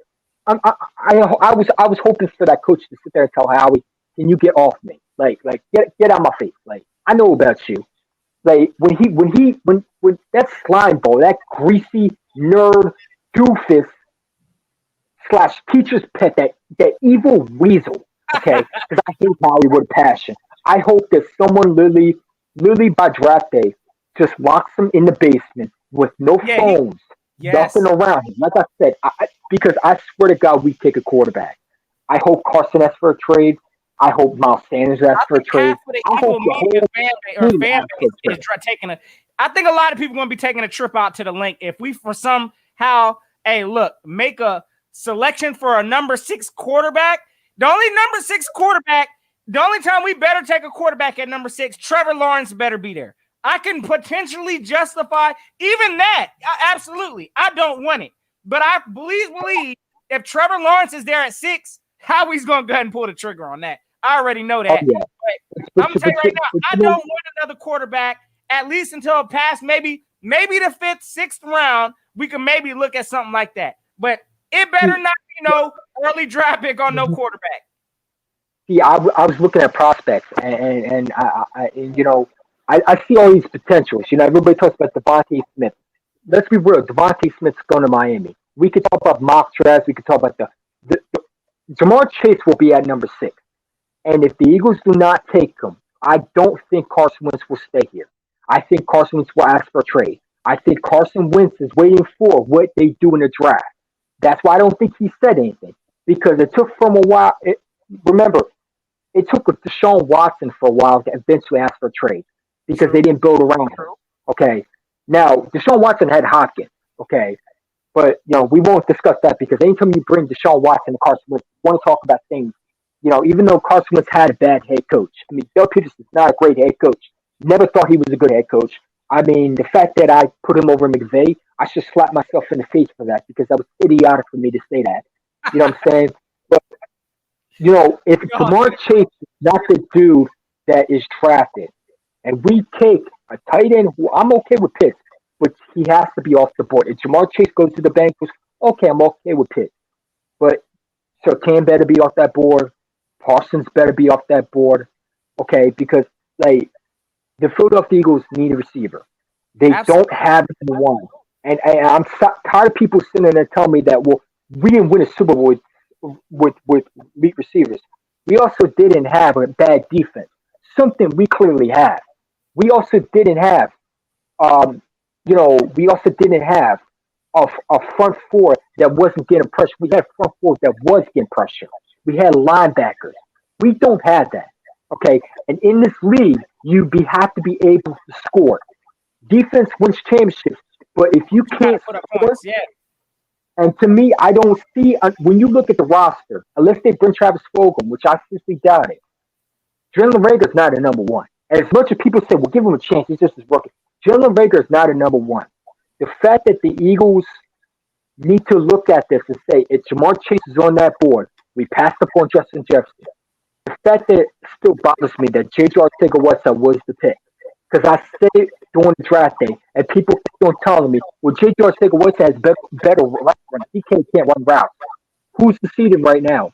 J.J. Arcega-Whiteside should have never been the second round pick. That dude should have been undrafted. I never liked him at his Stanford. I never thought he was a good player. Sirianni might unlock the potential with him, bro. You never know. Sirianni may have J.J. Arcega-Whiteside looking better than DK, Metcalf, and Justin Jefferson all combined. Oh, yeah, that's big cap. You already know. That's straight. Come on, stop. Get JJ up out of here, bro. We're done. I'm done with it. I don't want to see no more. That's like saying we're gonna unlock Jason Pierce's potential. Okay, this is 38 years old. Like Nick Sirianni is gonna make him back to not injury prone. Like Jason Pierce. Don't worry, because I think the Eagles are gonna bring him back. I have a feeling that we're either gonna bring him back or Jalen Mills back. You know what I'm saying? And I'd rather have Jalen Mills because at least he's not 39 years old, injury prone. Because like, did you ever notice when Jalen Hurts was in the game? Jason Pierce, his toe hurt, should have retired. Like I said, I don't know what we're going to do in the draft, but I just have a bad feeling we're going to mess up this pick. And I swear, if the Eagles do not take Jamar Chase or Surtain, and we take a quarterback, we take another garbage bum that should have been a third-round pick, okay? Because the Eagles need to do is they need to go in the first round. They need to get a number one receiver. If you don't get a number one receiver, you're going to hear Carson Wentz fight next day saying he wants out. Hey, I'm going to tell you what, man. A lot of people, they look like they believing in this J-Jaw resurgence. That's a joke. But, hey, brother, hey, listen. Hey, I got a couple other people I'm going to try to get up in here, man. I need to set up a channel show just with me and you to rock, man. Again, y'all go check out. You're not going to discuss about the Super Bowl with me, but you'll do it with everybody else. I got to get your topics, bro. I got to figure out. You got to let me know real quick. Hey, listen. You can always bring other people in here. You can always bring other people in here. I mean, it's cool. Oh, you good? Okay, cool. Then let me bring a couple people in here. You're cool. I'm not ready, bro. Alrighty, I'm gonna bring my guy Phillynotion's right hand. Excuse me, my bad. Right hand something. I don't even know what it is. Right hand man. Okay, all right. There he is. That's my guy. Big salute to you, bro. Hey, jump on in on this conversation, cause what's up, bro? Right now, and I'm wait. Did this dude say we were going to beat the Packers? Is that who you were? That was him. Yeah, that was That was me. him. Yeah. There you go. Hey, so let me know. Hey, listen, my man, I know we've been kind of, going on a rant on this channel here, but I need to know. Hey, listen, first and foremost, we've been talking about the coaching stuff. We kind of know where that's all at. But what's your quick take on that? How are you feeling about Sirianni, coming to this team? I like him. I think he's assembling one of the best coaching staffs you're going to see. This guy is extremely, extremely smart, and I got some facts for that ass. I got something for you. Notion. Let's get it. When I give you this, it's gonna mess up your whole head because I'm coming at you in a different way this time. Listen. Listen. So first of all, the Sirianni hired a defensive coordinator. In case people haven't noticed, for the last 3 years, the Colts defense have been a top 12 defense. Yes, top sir. 12 defense. He brought the defensive coordinator over. So there we go. Now, I was looking back through some of the stats, and let me just put it to you this way. Just hear me out. So everybody's saying Carson Wentz is bad, but nobody wants to look at none of these other quarterbacks and what they had bad seasons and stuff. I'm just going to give you two of them really quick. One of them who means something to what we're doing now, and one of them who means something to what we're doing. Both of them mean something to what we're doing now, but one of them pertains to one of the coaches that we have now. Okay, so in 2019, Freddie Kitchens he was a coach for the Cleveland Browns, right? Baker Mayfield in 2019, he had 3,827 yards passing, 22 touchdowns, and 21 interceptions. I never remember Cleveland saying, get rid of this bum. He's a horrible quarterback. He sucks ass. Get rid of him. Wait. You weren't looking real well because they were talking about trading Baker Mayfield. They were calling him a bum. Okay, but listen. Hold on. Check it out. So what did Cleveland do? They said, we're going to get rid of Freddie Kitchens. That's what they did, just like the Eagles got rid of Doug Peterson. Now, listen, 2020, they hired Stefanski or whatever the hell his name is, right? Stefanski. In 2020, he had 26 touchdowns, 8 interceptions. Now, the year before, he had 21 interceptions. He had 8 interceptions, 3,565 yards, and he had a 95.9 passer rating. The year before, he had 78. I say that to you for this reason, Notion, because I do believe that he wasn't a bad quarterback. It was his coach. Now he proved it wrong. He said, listen, I told you it was the coach. He sucks. Because they had the same exact players. They had Nick Chubb. They had all of them in 19. Odell Beckham. They had all of them, but still couldn't do nothing. So here's the other thing, right? So in 2000, now we got a whole bunch of quarterback. We got a whole bunch of coaches from the Colts, correct? Defensive coordinator, our coach is coming from, and he's our coach. He came from the Colts, right? So their defense was a top 12 the last 3 years, right? But here's what people don't know. In 2019, people said Phillip Rivers was old and he was done. Let me tell you why.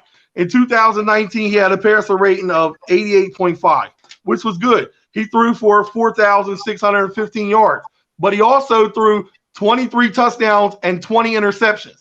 Everybody said he doesn't see that well. He's no good. He's not good. All right, move forward. You bring in some new talent. You bring in a couple new coaches. You let the guy who's our coach right now, Nick Sirianni, run the offense and take charge. Say, Nick Sirianni said, I can fix him. Let me have him.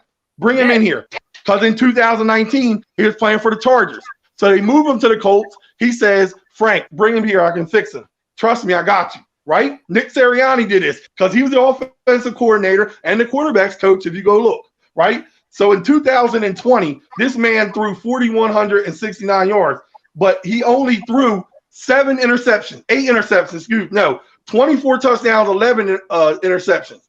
And the only reason they didn't go to the playoffs was because Frank Reich's a bonehead, just like he did the same thing Doug Peterson does. He's the one that cost them games. There's no way Buffalo shouldn't have been there. Even though Buffalo deserved it, there's no way. So now let's talk about our bum quarterback who's a bum. He's a bust. Oh my God, we're paying this man $100 million. Let me tell you why we're paying this guy $100 million, right? So he played 11 games this year. He was 16 touchdowns, 15 interceptions, right? But let's go back to his rookie year. In 2016, Notion, he had 16 touchdowns and 14 interceptions. Oh, but he's a rookie then, so it's okay, right? So 17, 18, and 19. This man only threw 7 interceptions every single year. In 17 and 18, he had a passer rating of 102 or better, right? In 19, now let's go to 19 because people don't realize what happened in 19, right? In 19, he had a 98 passer rating, right?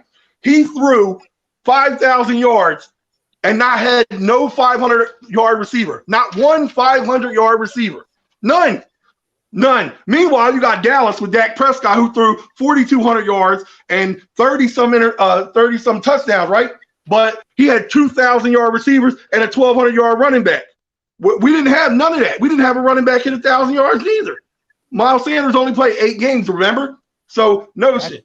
This man threw to bums in 2019, still maintained 5,000 yards, still threw over 30 touchdowns, still threw under 7 interceptions. 7 interceptions, and you're going to call this man a bum? I'm going to tell you, look at what I just told you. Take everything in gracefully and listen to what I'm telling you. The Cleveland Browns got rid of Kitchens and brought in Stefanski. Yeah. Boom. You go to the playoffs, right? Okay. The Colts got Phillip Rivers, who they said was no good. Mind you, the year before they had Brisket, these bums, like my man was talking about. Brisket is a game manager. He's not a quarterback that you need to start. He's a quarterback that if your quarterback ain't hurt for a game or two, you bring him in, he'll manage to win you one of them games. That's what he is. All right, he won't lose the game for you, but he's not got a strong arm or the intelligence to win you a game. So they got rid of Doug Peterson. They're going to win. This guy's coming in specifically. The defensive backs coach, Brian Johnson, our coach, the defensive coordinator, Gannon, the other guy, Aaron Moorhead, all of these guys, and that other guy he just brought in from the Jets, all of them have been quarterback coaches.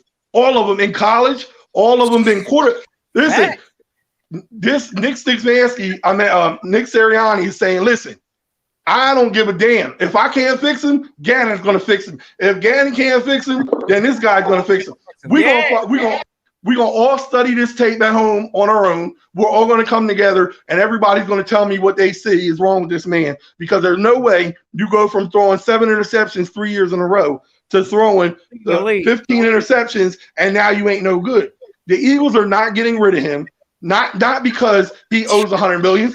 Because how many times have you seen a team eat the money and say, fuck it, we just going to have to rebuild in 2 years. Oh, well, we're going to lose. Because they just don't want to deal. Look what they did. Hold on. Look what Andy Reid did to Deshaun Jackson. He was at his prime scoring mad touchdown. And Andy Reid said, man, you got to get the fuck out of here, bro. You got to go. And got rid of him and didn't care about how much money they ate. And what about Terrell Owens? They did the same thing to him. You know what I'm saying? So at the end of the day, that was the name of that was Chip Kelly. That was Chip Kelly who did it. Yeah, but what I'm saying is, my point is this: that some teams are not going to give a damn about the money. It's the principle. They know that this guy is going to be an MVP, Hall of Fame quarterback. If you send this man with Frank Wright, they're going to go to the Super Bowl, bro. They're going to go to the Super Bowl. The Eagles have got to look. The Eagles have got to draft. Eagles got to draft a quarterback for a receiver first round. Eagles champ one. Do some research on Jamar Chase, because I don't know how much you know about him, but I know a lot. And the last little bit of information I picked up on him, I didn't like it. I do not want Jamar Chase for this one reason. Notion, listen. Okay, Jamar I Chase. can hear this one because I'm slurping the Jamar Chase Kool-Aid. Okay, listen. Devontae Smith. If I can't have Devontae Smith, I'm gonna tell you who I want.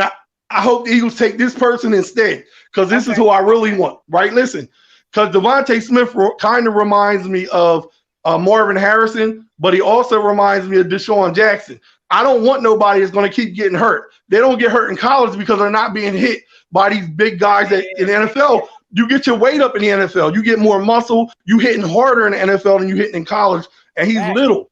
All right, so Jamar Chase's biggest problem, and his coach said this. His coach that he is on the team with said Jamar Chase's only flaw and problem that he has is if the play does not involve him on his route or with him, or if it's a run play, he doesn't participate hard. He goes 30%. He doesn't like blocking either. He does not want to block. Okay. And if you go back and look at some of his highlights, you'll see him on a run play barely move, or you'll see him not half-ass block like Ricky Wooders back in the day for who, for what.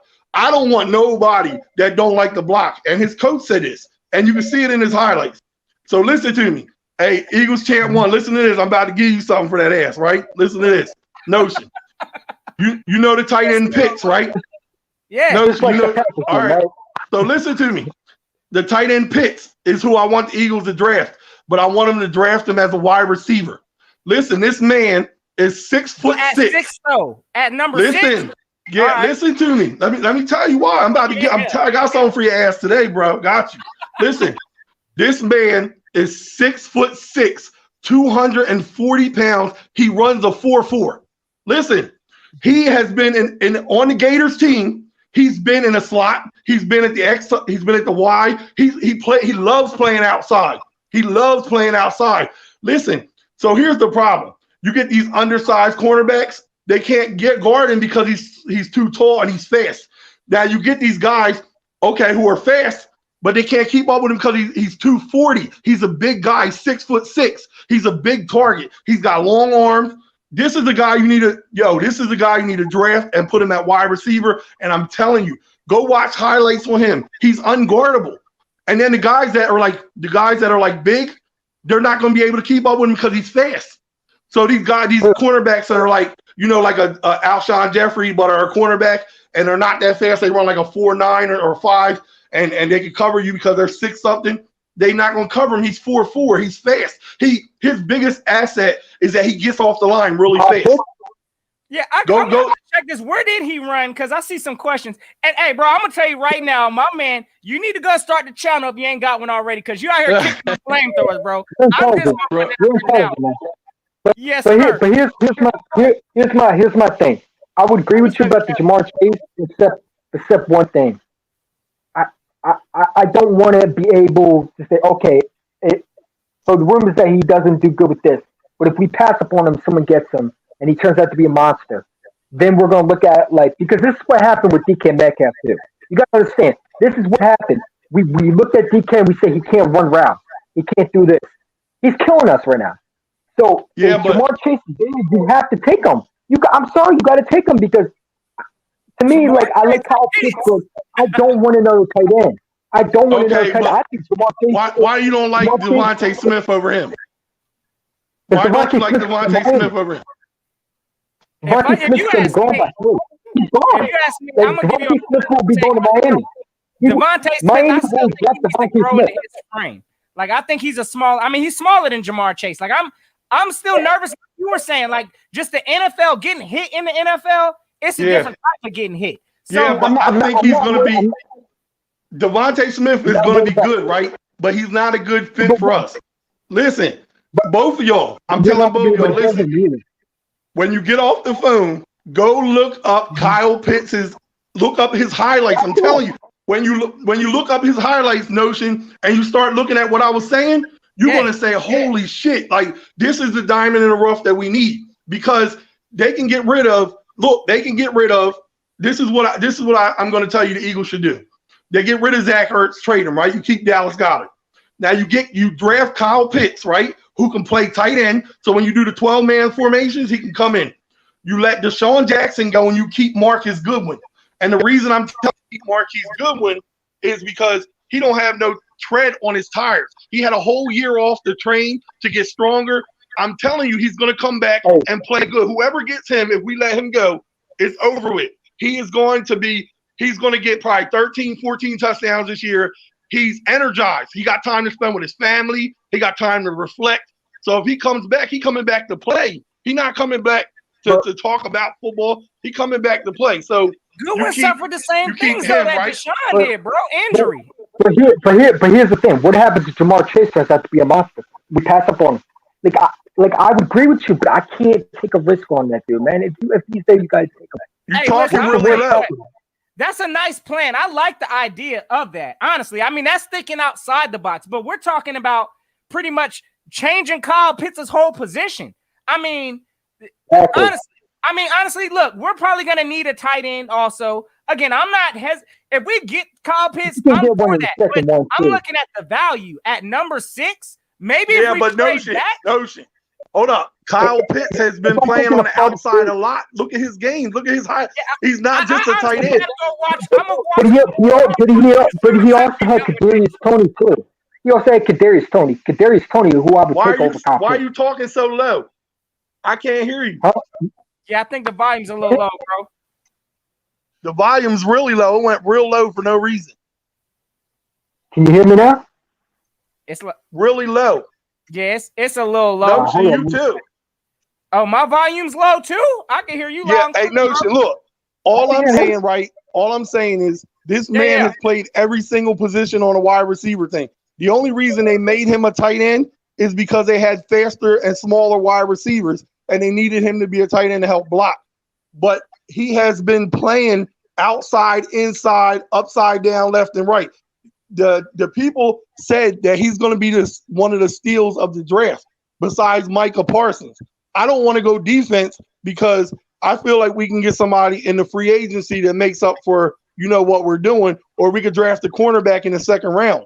I feel like they really do need to get a number 1 receiver, somebody good, either Devontae Smith or Michael Pitts. And I'd rather go with Pitts. I think he's going to be the game changer if they make him a wide receiver. I'm telling you.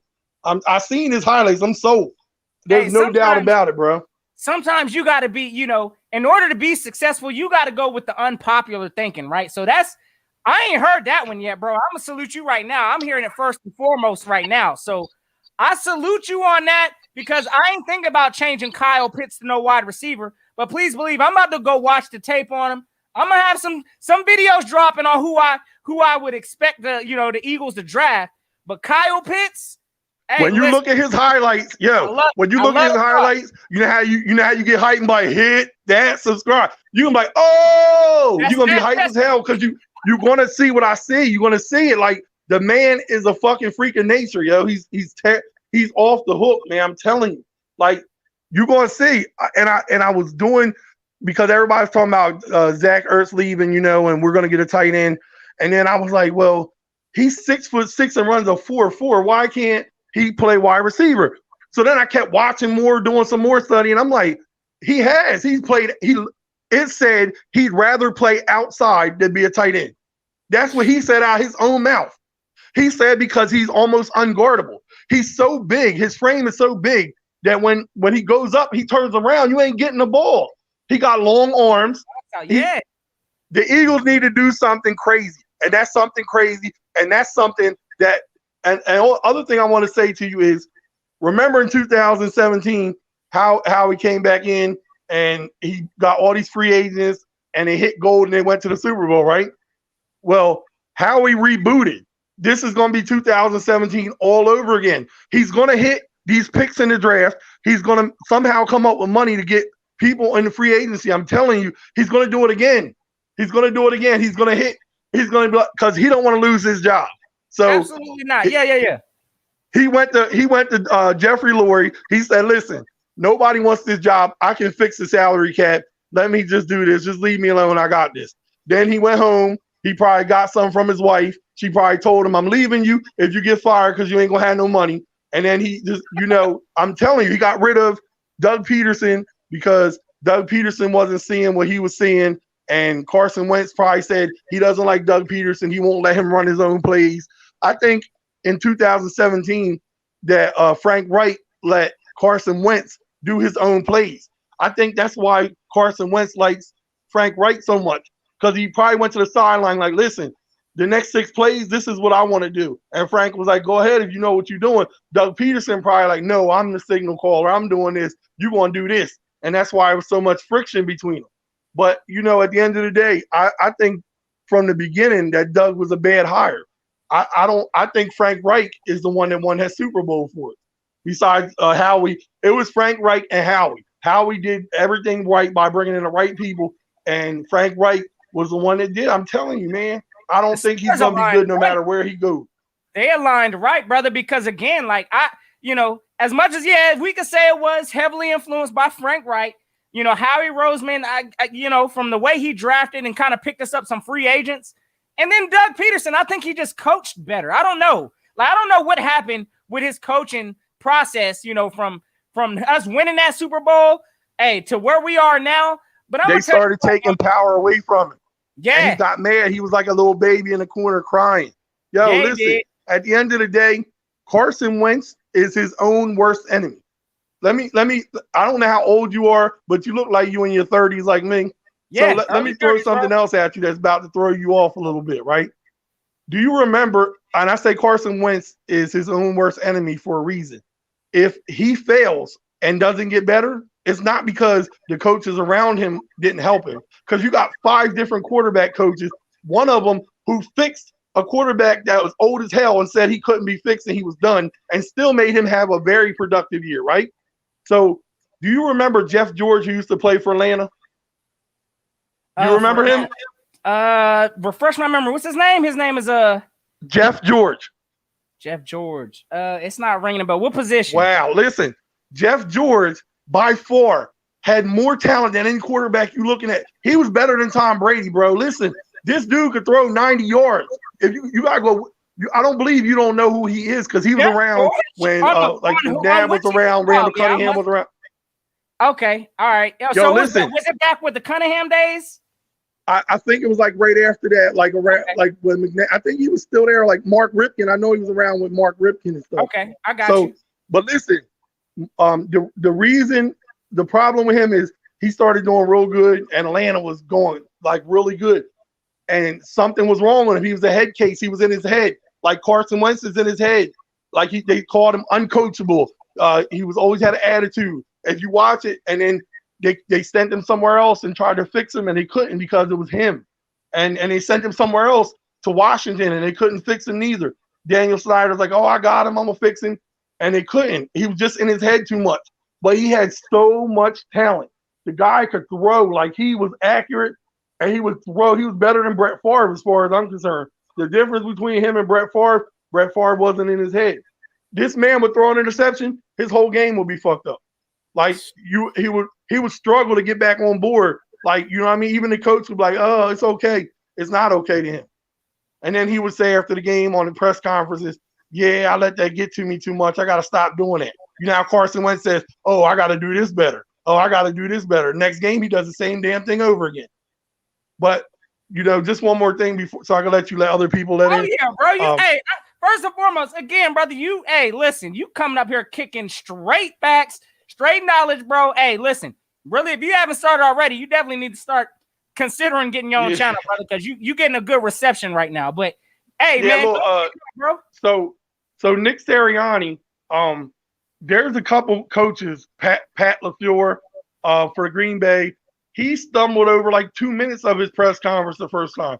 I'm saying this Twitter thing. I don't like it neither. Listen, the guy, give him a chance to do what he's going to do. I don't think he's going to fail. Because at the end of the day, if they can't fix Carson Wentz, I think he has the balls to go up there and say, yo, my man's trash. He got to go. I got Jalen Hurts. That's it.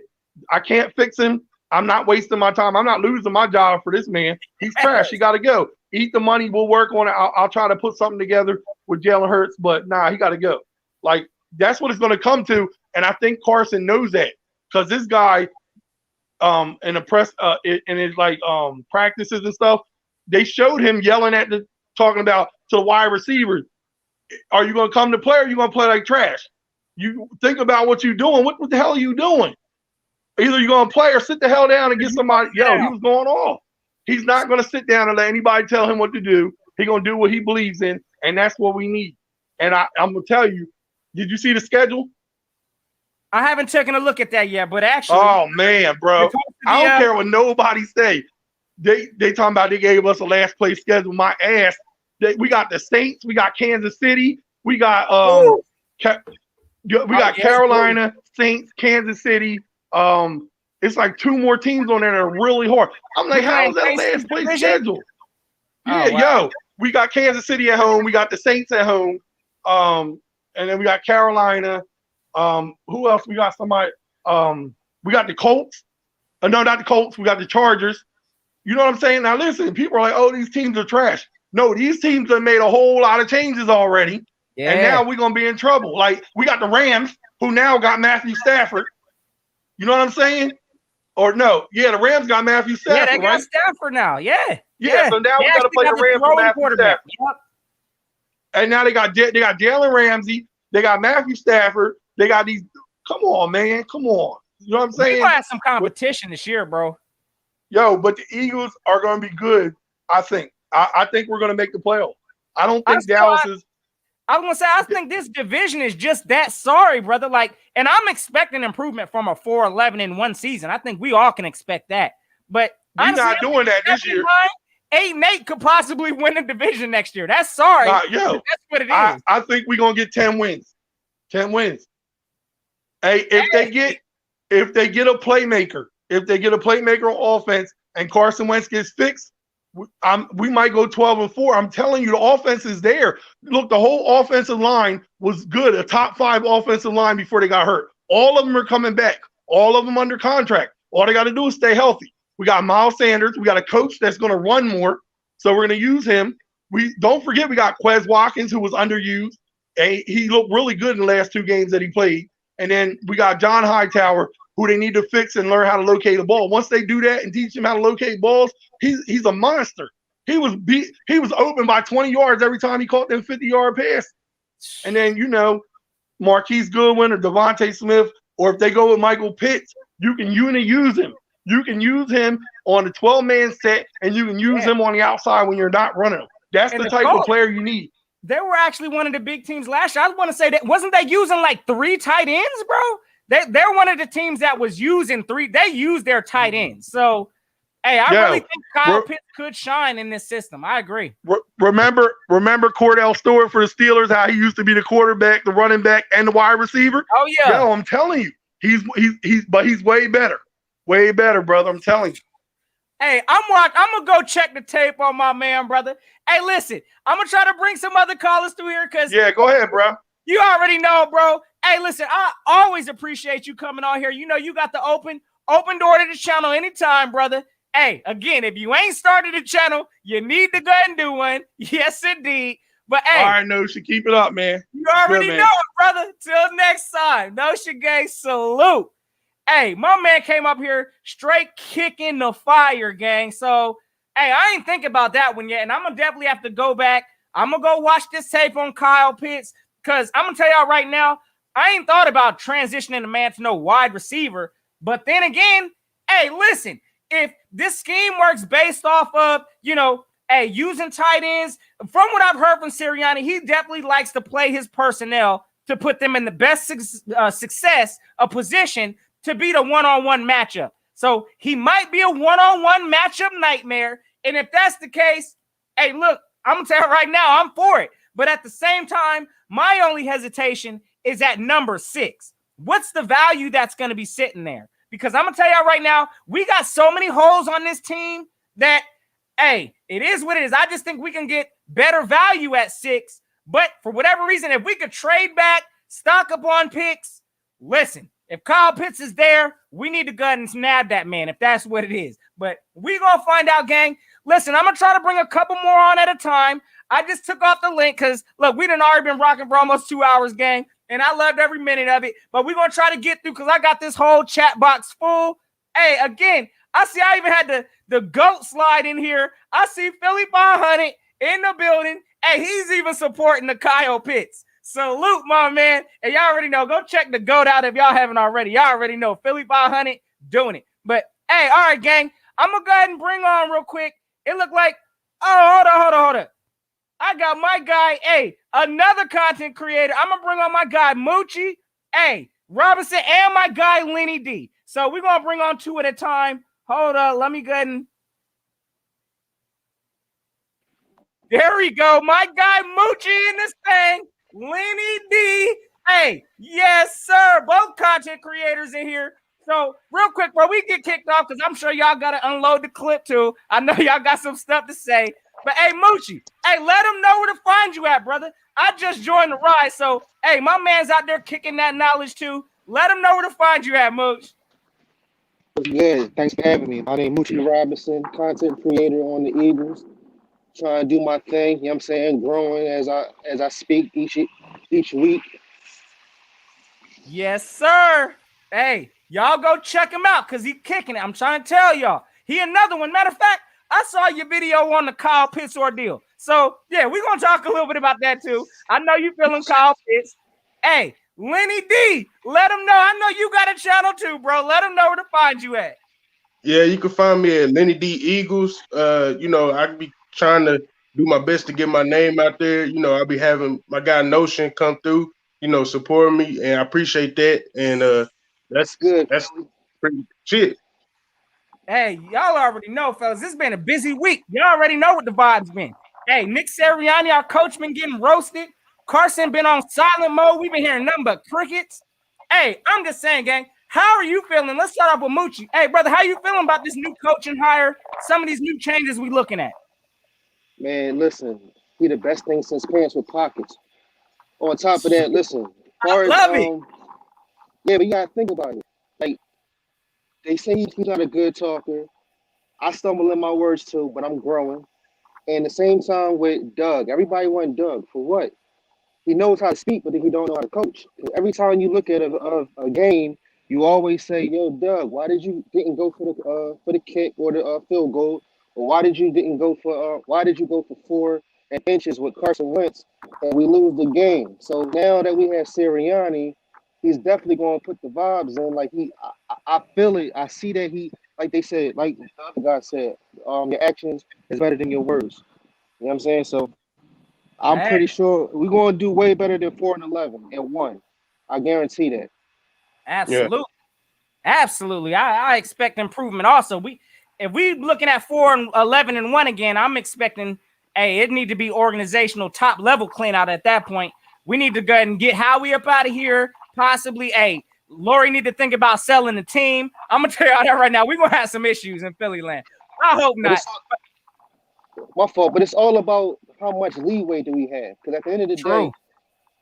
day, and I don't believe we're not going to trade Carson Wentz. Like we need to stop saying that because there's no point of Yeah. bringing all these coaches in, and all of a sudden you trade Carson Wentz. Like Brian Johnson, as soon as he came in, he said, "All right, whatever he said in that interview, you must say, you know what, this is what I could do to make him improve." And blase blase. On top of that, you got Hurts, where he's just the insurance policy in case of Hurts, in case Carson Wentz get hurt. That's it, like point blank, period. So let me ask you on that then, because again, like I understand, listen, this team's invested a lot in Carson, hopefully to try to bring out the best of them. But at the same time, we hear all the reports coming out. Carson don't want to be here. He's, upset with the organization. I mean, like, when does a point come to it? Like, do y'all expect? I know he don't owe it to nobody, but I want to hear something from Carson. I want to hear something to reassure me that, hey, I'm at least coming to camp to compete. We ain't heard nothing, and that's concerning to me. But what's your thoughts on that? Did we hear it out of Carson Wentz's mouth? Thank you. If we ain't hear it, then he didn't say it. Thank you. Hands down, I love it. I love thank it. you. You understand what I'm saying? Because if he ain't say it, it's a lot of gossip. First of all, we all in the locker room and all that. It's too much gossip going on. Like we from Philly, and it's too much chatty patty. You know what I'm saying? Like if Carson ain't say it, he didn't say it. If I hear it from him, then he say it. But other than that, until he come out, because the only thing first of all, we don't want to hear what Carson Wentz got to say. Because every time he goes to the podium, all he says, "I gotta look at film." I'm getting tired of him saying it. I gotta look at film. I gotta look at film. Like, come on, cut it out. So until he comes out, first of all, and this is his team, point blank, period. So as far as them saying they're going to battle together and all that, if Hurts was to win that battle, Carson Wentz is still going to start. Why? Because he's making too much money. So until he fails, we could trade him next year. But until then, we're putting too much into him. We've got too many coaches, and you're putting so much time and energy in. There's no point of saying Hurts you're going to start. What? And we got to see what Carson Wentz do. They're going to bring him back to the essence of 2017. You know what I mean? I love it. Yeah. Hey, listen. Hey, Lenny D, what's your thoughts on that, brother? Because I need to know. Like, I'm kind of with him also. Carson ain't say none of this. Like, I don't know if it's coming from his agent, who it's coming from. All these stories getting created. But what concerns me is just the silence. Again, he don't owe it to nobody to speak. I understand that. But Carson could just easily just be like, hey, listen, I'll see y'all at training camp. Keep my name out y'all's mouth. I'll catch y'all when I get on the field. But he ain't even saying that. So I don't know what to expect from Carson. But yeah, let me know your thoughts, Lenny. I feel like this stems from Nick Foles winning the Super Bowl. It just seemed like after he won the Super Bowl, everybody just changed their feelings up on how they feel about Carson Wentz. Because if y'all remember, at one point in time, they was calling him the ginger hair Jesus. You know what I'm saying? Walk it to him. Pennsylvania, all that stuff. Yeah. And now, since when Nick Foles won that Super Bowl, everything about Carson Wentz just went downhill. You feel me? And then when you drafted Jalen Hurts, that just changed. That just made it even worse. Like I'm a guy like whoever at quarterback, I'm gonna support him because I'm an Eagles fan first. But Yes, still at the same time, Jalen Hurts should not be here.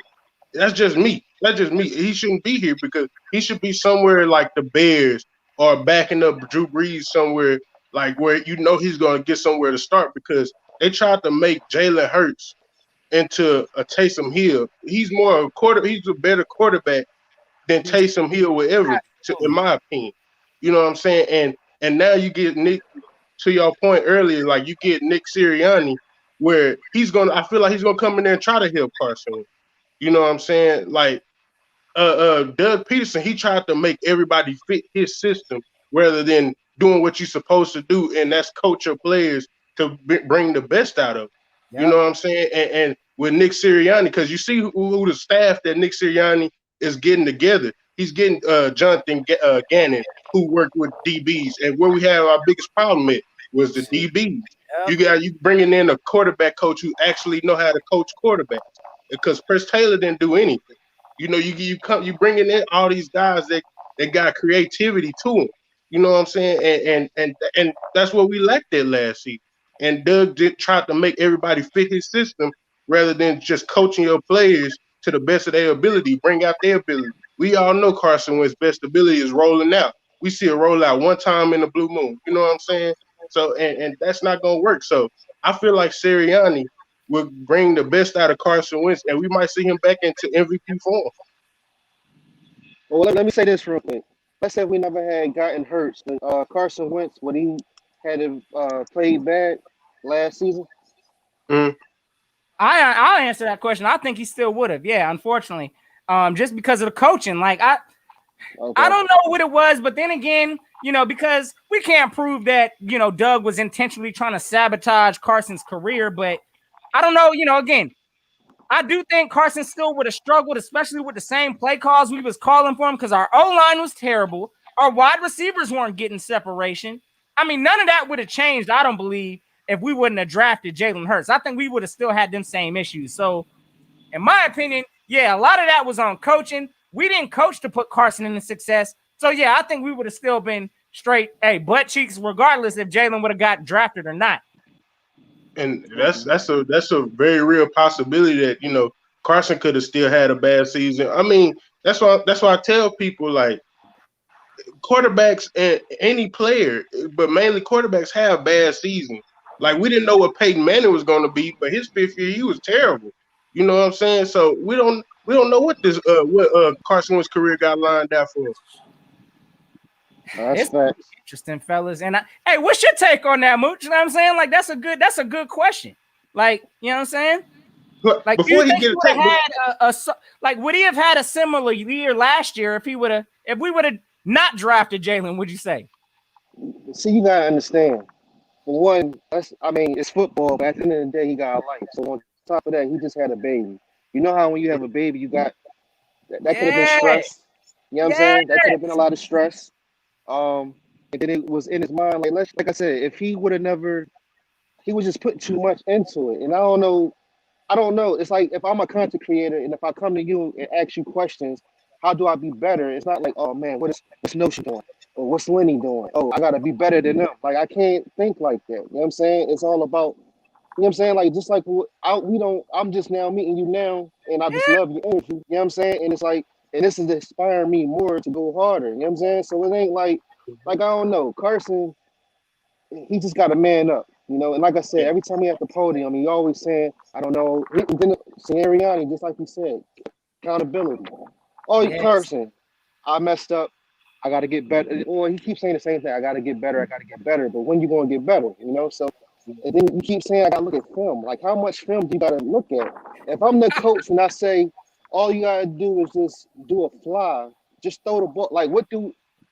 At the end of the day, it wasn't Doug's fault either. Doug calls a play, and he's on the sideline. It's up to you to dominate and just go with that play. And if you mess up, like him holding on to the ball too long doesn't have nothing to do with Doug Peterson. And then when you come over to the sideline, you don't say nothing to none of the players. All you do is go ahead and look at the film and see what you can do better. And that was it. So, and then when you have Hurts come out, and all of a sudden he's just a bad boy, man, what he do? And now we're saying, wow, we want Hurts. So it's like I don't know. So I mean, I believe this is our season, and because like I said, we got Brian Johnson, and on top of that, Brian Johnson was coached by Hurts on Pop. So it's like it's so much going on in this situation. And then on top of that, he was coaching Dak Prescott, and that was the problem too. Because in 2016, Doug used to always say he's not following with his. I wouldn't understand like why are you always talking about Carson when you the one that drafted him, but then all of a sudden, 2017, Frank Wright helps him out because what he do? He went and said, "Let me go get the North Dakota playbook. Let me get the two tight Yep. end set, and boom, you know." And then when they tried to keep it, they brung in Mike Goff. He did terrible. That in Carson was in and out, and again Hurts was the insurance policy because he got hurt. So and then the press Taylor, he's garbage. So it's like this is the reason why we got Nick Sirianni, and like I said, Nick Sirianni is going to do way better than 4-11-1. So that's my Yeah, take on it.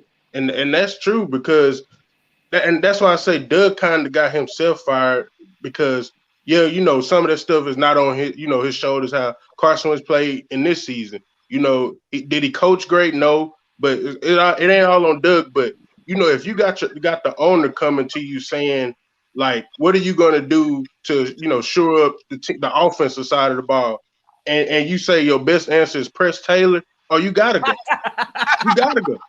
You out of there. Get him And gone. Right. that's why I said like Doug got himself fired because granted Miles Sanders being in and out of the this season, but it shouldn't be no reason that Miles Sanders shouldn't have 1,000 yards or damn near close to it because he was on the record he was like what the second running like he was in the second yards per carry or something like that. Yeah. And especially you got a struggling Carson Wentz. Like that's the biggest cue right there to run the ball more, and you didn't do it. So Hey, listen, Yeah. I'm gonna tell you this, fellas. We gonna watch how this stuff plays out, and I'm gonna tell you what. Look, we at least need to get this coach a shot to see what he can do. Again, I ain't looking at his whole media performance. I ain't grading that. But at the I yeah, same care less time, about that too. yeah, don't nobody right, care about no. Like we ain't gonna remember his first press conference. Come later on down the road. So all I need to see from Nick Sirianni is how he commands this team. What ideas he's bringing to this team, and that all starts when they get on the field. There was no way you could expect this man a week after being in the building for this man to have watched all the tape of every player on this team. It's not reasonable. So, hey, listen, I'm willing to see how this thing goes. But hey, fellas, before of course, I'm gonna try to bring in the last few people up in this thing. Y'all already know. But let me know what y'all's thoughts on this Super Bowl real quick. Hey, it's coming up this Sunday. Who y'all got? Hey, Patty Mahomes, the GOAT. Which one? Brady, which one y'all got? Let me know. Well, I'm gonna say Mahomes because when he's young, he earned it. And because we got Andy Reid, So I mean, what's his name? What's the GOAT name? Tom Brady. I get it, but it's time for him to roll. So I got the Kansas City Chiefs. I love it. All right, Lenny, where you coming, bro? I'm gonna go with the Chiefs as well. You know, the Chiefs remind me of how people used to say about the Patriots. Like, if you make a mistake, they're gonna make you pay for it. You know what I'm saying? Yep. X. And with Tom Brady throwing 3 interceptions against the Green Bay Packers, the Chiefs gonna make them pay for it because they got too much firepower on their offense. Yeah, yeah. I Mm-hmm. completely agree. I think it's going to be a high scoring game, but I really do think, hey, listen, Patty Mahomes is trying to justify that $500 million contract. Andy Reid trying to get him another ring. So, yeah, listen, I understand it's in Tampa, Florida. And I get, hey, listen, I don't think a quarterback's done that, won a Super Bowl in their own home. I got to go look at the history on that. But Tom Brady about to try to do something epic. He's working on ring number 7. He's trying to prove to the league he ain't too old to do it. So, I really can't. Again, they both teams. I really can't honestly stand. If you ask me, y'all know the team I'm rocking with. But at the same time, listen. Hey, if Andy get him another one, that's who I'm pulling for on that. But at the same time, listen, we got big problems on these Eagles. We need to go ahead and we need to start putting these pieces together. We need clarity on this team, and hey, we're gonna see how it rocks. But it starts with giving our coach a chance, and that's something we ain't even did as a fan base. So. Hey, fellas. Hey, again, let them know where to find you at, Moochie. Lenny D, let them know where to check you, bro. And, of course, y'all already know the vibes. Y'all let them know we about to pump them with this Eagle flavor. So, yes, sir, my guy. Let them know, bro. Real quick, my name is Moochie Robinson, my YouTube channel.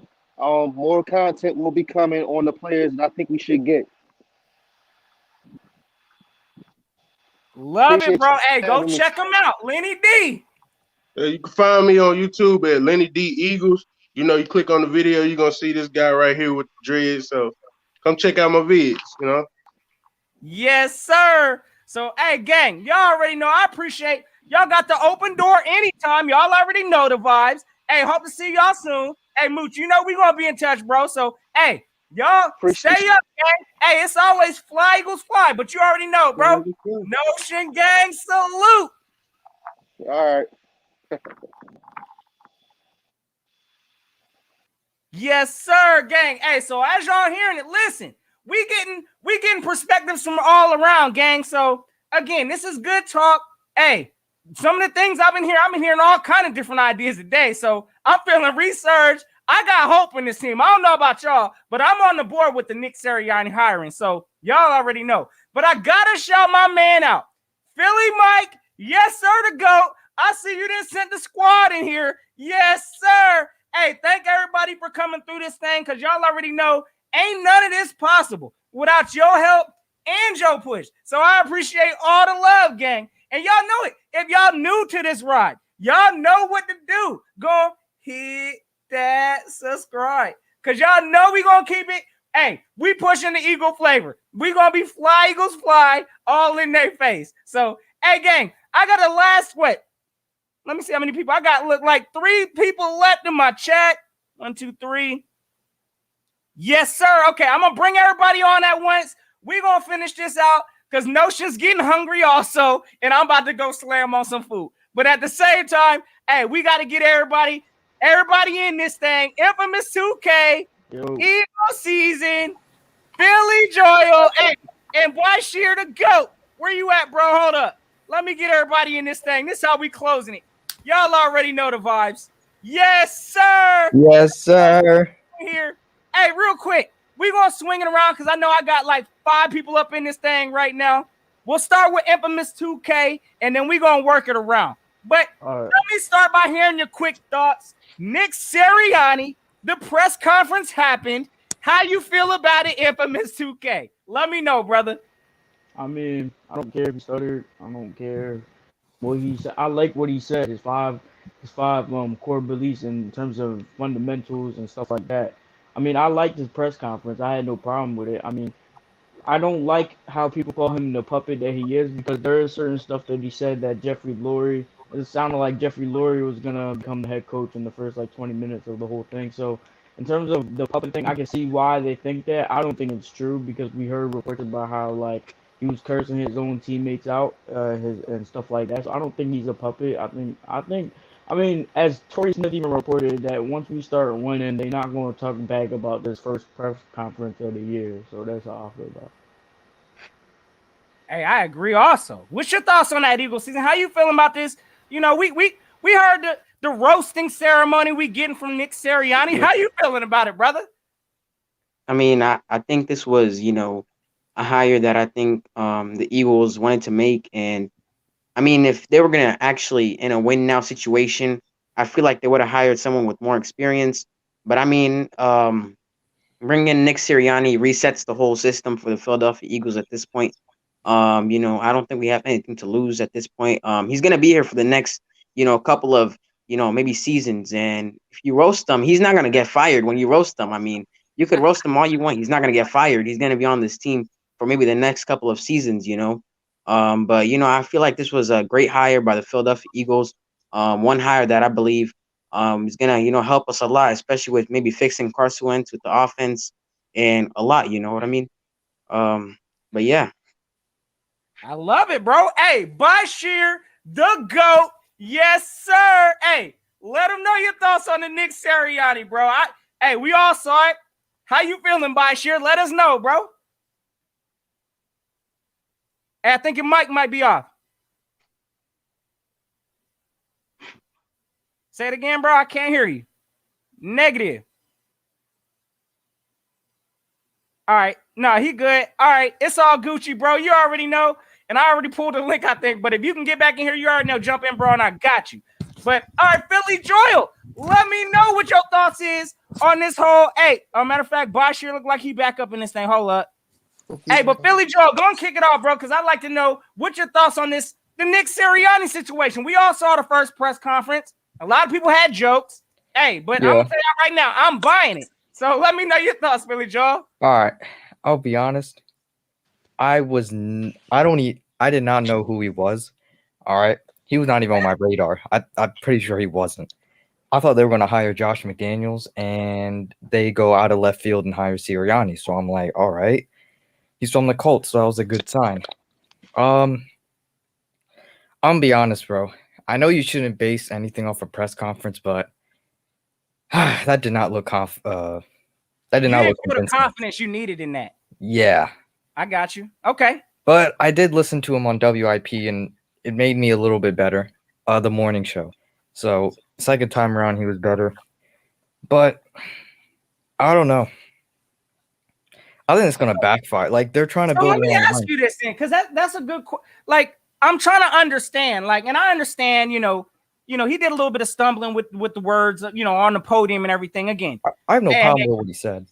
Yeah, no. So I'm trying to understand.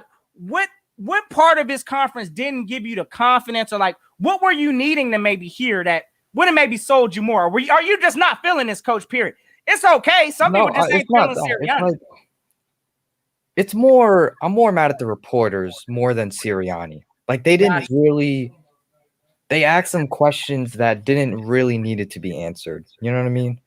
I didn't learn anything new that I had previously learned about him. So it's not really anything against him. It's more me calling out the media. There you go. Yeah. Hey, I love it. I love it. I mean, we know now, but before I didn't know Aaron Moorhead was going to get retained, or we were going to get a new DB coach or anything like that. Or, I don't know, how'd you get into coaching or something? I don't know. You know what I mean? Hey, no, that is completely correct. I think the media could have came up with some more creative questions instead of who's your starting quarterback going to be. We know you just walked into the building, but I mean, come on now. We knew they was going to ask that question. I got to put some accountability now, on. Here's what scared me. The end. When he said Roseman had full control. Now, when I first heard that, my heart dropped. But then I was like, wait a minute. That's what a GM's job is. And then he said he had control of the 48. So I was a little bit relieved. Guys, you're not going to hand a coach first year the keys. You're not doing that. There's only 4 that has control, the whole roster. It's Reed, Tomlin, Belichick, and I think that's it. I think it's only 3. So you're not going to hand a coach, first time the whole roster. Wentz will be at this point, I hope he does. just so the drama can get. Oh yeah, we about to talk about that too. Let me string that as my next question. But let me hear from Bashir real quick. Hey, Bashir, is the mic? Let me get a mic check. Bashir in this thing. The GOAT. Can you hear me now? Yes, sir. We in Finally. there. Thank yes, God, indeed, man. bro. Unload the clip. How you feeling about the Nick Sirianni presser, bro? Oh, he cool, man. That's my guy. I think Nick Sirianni gonna do a good job, bro. You know what I'm saying? Okay. You know, everybody talk about some like, you know, they think because he was stuttering and all that stuff that what's the word I'm looking for? He's not the right guy or something like that. I mean, if you know Philly media, I mean, they ain't no cakewalk, bro. You know what I'm saying? Brutal, I mean, bro. how can a guy supposed to know the answer? Okay, congratulations, wow. Get out. No one likes you. You know what I'm saying? Yeah, bro. I mean, if you a head coach and you just got the job, you're not gonna know who the quarterback is either until they have a full out competition in camp. So I mean, me being me, I mean, I cut him some slack. I think Nick Sirianni gonna do good. I think the Eagles gonna be good. I mean, we gotta draft a lot. We gotta make some free agent moves, but we could get back to what we once were. So let me ask the group the question real quick because I got to know, and we already know. Hey, listen. The whole silence treatment we getting from Carson, again, it ain't owed to nobody that he needs to speak. But at the same time, listen, we already getting speculation. People talking about he getting traded. Carson's unhappy here. He don't like the organization. Mind you, ain't none of this come out of Carson's mouth. But at the same time, I mean, the man ain't backing. He ain't speaking on nothing. He's straight silent mode. Yeah, I don't blame him. How do you feel about the Carson Wentz situation? Philly Joe, kick it off first, bro. And we're going to swing that salute. I wouldn't like this organization either. Facts. I mean, you know, we're all fed up with Lori and Roseman and Doug and, you know, that whole nonsense. They should have, in the press conference, the opening one, they should have put Lori on the screen and they should have put Howie on there. All three of them should have been there. That's, man, it's tough, bro. I swear to God, if Howie Roseman does any, like, if he drafts a QB, I'm not rooting for the Eagles. I'm going to the Bills. I'm rooting for another team. He said, I'm going to the Bills.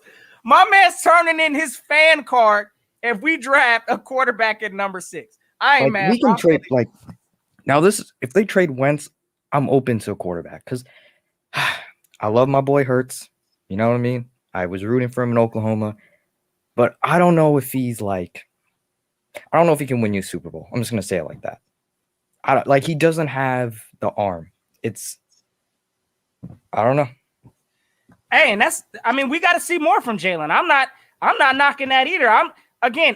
I like his athletic ability, and I think he can grow as long as somebody's working with him and, you know, with his arm. He's got the potential. I hope he'll be like a Dak Prescott, you know, because early in Dak's career, like, he wasn't that good of a passer, and it wasn't even close. And then this past year, he really blossomed. So maybe, but I don't know. Because that guy cannon. So, hey, got it. I ain't even gonna knock it, bro. What's your thoughts, Bashir? We're gonna ask you real quick. Carson Wentz, bro, like he's quiet right now. I mean, what's the situation, bro? Do you think he needs to speak at a point? Are you just content with him not saying nothing? Like, I need to know if Carson's in or out. That's what I need to know. First of all, bro, Carson Wentz had one of the worst seasons I've seen from any quarterback. You know what I'm saying? I've been watching football since I was like 3. So, I mean, I don't got a wide margin, but I got a good margin of quarterbacks that I've seen. You know what I'm saying? And Tim Tebow's worse. Yeah. I mean, but Carson Wentz had a historically bad, you know, season. So, I mean, if I was Carson Wentz, I wouldn't want to speak either, knowing the circumstances that I had. I feel like a lot of things went wrong because of Carson Wentz's play. So I don't care if he don't say anything. My whole thing is Carson Wentz says, if you're not going to say anything, that's letting me know that you're putting the effort in winning that starting job during training camp. Because, I mean, like I said, as much as I'm a Carson guy, I always believe in best man should get the job. You know what I'm saying? And I'm not sold on Jalen Hurts because everybody, you know what I'm saying? I'm going to keep it a buck, bro. I've seen many Eagles fans, content creators talk about once we won the Saints game, it's like, oh, Jalen Hurts is this, Jalen Hurts is that. And I'm telling you from firsthand, bro. I don't watch college sports, but, you know, I got sources that, like my uncle and them and all that stuff like that actually work at Oklahoma. They say Jalen Hurts is a good guy and all that stuff like that. But the same thing that the ball Philly just said, Philly Joe, bro, his arm is not that, bro. his arm is not. His arm ain't what it used to be, or it's not what it is. So I mean, He got a nice deep ball, but that's about it. yeah, but even a deep ball he threw on Dallas, who fucking sucks. So you don't get no props for that, bro. Yeah, I know. Come on, bro. So I mean, my whole thing is Carson Wentz should just keep quiet, lay low, and then just try to put his best foot forward to win a starting job. Hey, maybe he doesn't even, and maybe this is true because he doesn't go on social media. By the way, guys, like he's rarely on social media. Like Wentz is just pretty much hiding all the time. He might not even know. He probably doesn't even know about the reports. Maybe that's why he's not like, I don't know, putting it down or anything. Yeah, like He probably doesn't even know about it. I'm just saying, maybe he doesn't even know, which is dumb. But hey, it is what it is. He doesn't. I think he know he getting talked about. He definitely knows. I got it again. I don't think he owes it to nobody to speak, but at the same time, like it would give some kind of confidence. I would do this. Hey, to be petty, I would just not say anything and just walk into training camp. That's yeah, that's cool too. I ain't even mad. I feel that. Right. Just what? And I Eagles champ said this earlier that he's waiting for the draft to see what happens. Unless they take a quarterback, Wentz better be happy no matter who they take. I swear to God. Like damn right, Eminem definitely got them sources. I got my sources. They were rap. That's funny. If they, I'm just saying, if the Eagles don't take a quarterback, Wentz should be happy no matter who they take in the first round. Okay. Not no damn Kyle Pitts. I heard that earlier. No Kyle Pitts. Yeah. Listen, man. Hold on. No shit, real quick. You gotta watch the Kyle Pitts. Hey, go ahead, Infamous. You want to chime in? I got you next season. I don't know what that one guy was smoking. Kyle Pitts does not run a 4.4. He runs a 4.6, 4.7. Thank you. He does not run that, first of all. And if you're going to have him at wide receiver, why would you pick him over Chase if you want him to be a wide receiver? We don't need two tight end stars in Kyle Pitts and Ertz. We didn't have two tight end stars in 2017. We had Zach Ertz and Trey Burton. But he's like, did he say that Chase because he wouldn't block? They're like the same people that say LeBron won't play defense. So like, I think the argument for and plus, I mean, the man evidently is an athlete. I mean, he plays like he succeeds in different positions, but at the same time, like, yeah, the blocking, I'm assuming as a tight end, your blocking is going to be better than a wide receiver. Yeah. He's saying let's keep it no. He's saying Chase. I know what he means because I watched LSU. He would not like block at all. Like he wouldn't even try, which in Sirianni's scheme, you're gonna have to block. I mean, I don't think Sirianni's gonna put up with it. But real quick, before I answer the question, another thing I wanted to rebuttal was Phillip Rivers was not fixed by Nick Sirianni in 2020. What happened was with the Chargers with Phillip Rivers was they were having him throw the ball deeper to people like Keenan Allen and stuff like that. And he's older, so he didn't have the arm. That's why he had 20 interceptions, because half his interceptions were underthrown. It wasn't that Nick Sirianni fixed his field of vision or Nick Sirianni fixed the mechanics. It was they started using how they kind of ran our offense with RPOs and keeping everything in front of him so he doesn't have to bomb at 50 yards and have it come down 15 yards short. Another thing, Dak Prescott was accurate, bro. I'm sorry. Dak Prescott had a 67 completion percentage, had a higher touchdown interception ratio in 2018 than he did in 2020 with less weapons. So yeah. Dak was, I'll be honest, like, he was pretty good this year, bro. No, bro. Man, No. Dak is a fantasy quarterback. Dak bro, is critical, bro. You cannot dispute that, bro. Yeah, I'm saying Dak. No, because he said Dak didn't have an arm like a crazy arm coming in the league, but he did. He's always been an accurate quarterback. Dak arm was good when we went to A&M, right? Something like that. Went to AT. We went Texas or some shit like that. What college you went to? I'm saying he wasn't that good as a passer. Like he didn't. I'm not saying his arm was bad. I'm saying he wasn't that good as a passer. Was it Mississippi or something like that? Mississippi. He had his best years with Brian Johnson as his quarterback coach, by the way. Yeah, Brian Johnson's got his hands on Dak too. So, and I'm telling you, Brian Johnson, he coached Kyle Trask this year, right? And Kyle Trask is very similar to Wentz. Like they're almost identical, except Wentz is a little bit more athletic. Kyle Trask is a statue. The guy's slow. He's really slow. But they're the same build. Trask is like 6'5", 240, I think. Wentz is about the same. But for all you people who want this Kyle Pitts guy, you know the Eagles run 12 personnel. I believe that's the two tight end set. when we If Chase don't is off the board, I'm taking listen, him. I'm just when saying. we don't run 12 personnel, that means No. Kyle Pitts gonna be on the bench. So once again, we're gonna have another first round draft pick who's sidelined. That Hold makes on. no sense. Let me ask you a little question real quick. I agree on that. I want an impact player. I feel Exactly. that. Micah Yeah. Parsons over here, baby. No, Really. no. Patrick Surtain. Real quick notion. Do you think as of right now the best comparison to Carson Wentz is Josh Allen because Josh Allen's stats like I mean I didn't really watch Josh Allen, but Josh Allen stat wise, well this year I did, but 2 years ago, the last 2 years, his rookie year and his sophomore year in the NFL, he was Yeah, he close was like to bottom five. But what he happened was was not that good as a passer. I mean, it was yeah Josh bad. Allen succeeded Carson, bro. I'm he's sorry. hold on. But I don't care who's better at this point. I'm just saying, Josh Allen. What happened with him was the first 2 years he was mechanically horrible and he was very bad. And they brought in a new coaching staff and they brought him a Stephon Diggs, and now look at him. So I feel like that right now is the best comparison to what we have to Wentz. I mean, I don't know if y'all ever took that in Allen got. consideration. I'm gonna tell you this.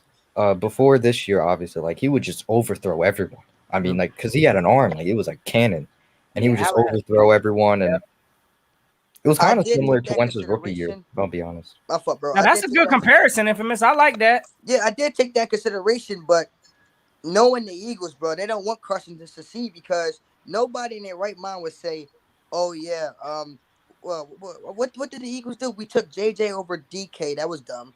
We did not It get was an DeAndre analytic Hopkins." pick. I'm gonna tell you what that was. That was a Yeah. analytic pick. And you want to know who made that pick? It wasn't Roseman. I'll tell you who it was. It was Jeffrey Lurie. He came in and said, I hate him so much. I'm telling you, over the years, I didn't care about Lurie, but like these last couple of years, man, like he's a hate to face right now. Yeah. No. I don't know, Season, let like me ask you a what question, bro. happened. Hold up, my fault. Go ahead. Go ahead. I don't like, especially in that press conference. You saw him. He was like going over the War and Peace for like 15 minutes. I don't know what he was on. Like I swear, like he just would not stop talking. Like, no offense, but no one cares. We want to Hey, see the real proof. quick, I gotta hear from my guy Eagle season real quick. I Yo, want to know man. your thoughts real quick, man. Let me know in this Carson situation also, bro. Because again, I need to know. Again, I'm over analyzing this, but I don't like the silence approach that we're getting right now. Again, I get it. I understand that we treated Carson like garbage all last year. He don't owe speaking of nothing to nobody. But at the same time, brother, I need some assurance. Who's my quarterback going out there for week 1? Notion. One more thing before I let Eagle season speak. Always, bro. There's no need for him to speak because as it stands right now, he is the backup quarterback. Jalen Hurts is QB number 1 at this moment. Not in my eyes. Jalen Hurts not that good. No, I'm talking about on the roster, like the depth chart. Looking at the most recent benching, and can't nobody argue that Carson got benched from his starting role. What's your thoughts, season? The Carson situation is very confusing to me. Of course, I don't know what the Eagles are trying to do at this situation. Drafting a quarterback that really messed up everything. I don't know why. I mean, if it was for an injury, why wouldn't you just go for a quarterback maybe 6th round, 7th round? If it was an injury stuff, but if it wasn't for injuries, what were you trying to get the quarterback for? Are you trying to use him as Taysom Hill or something like that? I really don't understand how he was thinking on that pick. That really messed up everything. Carson Wentz doesn't play under pressure with having to look.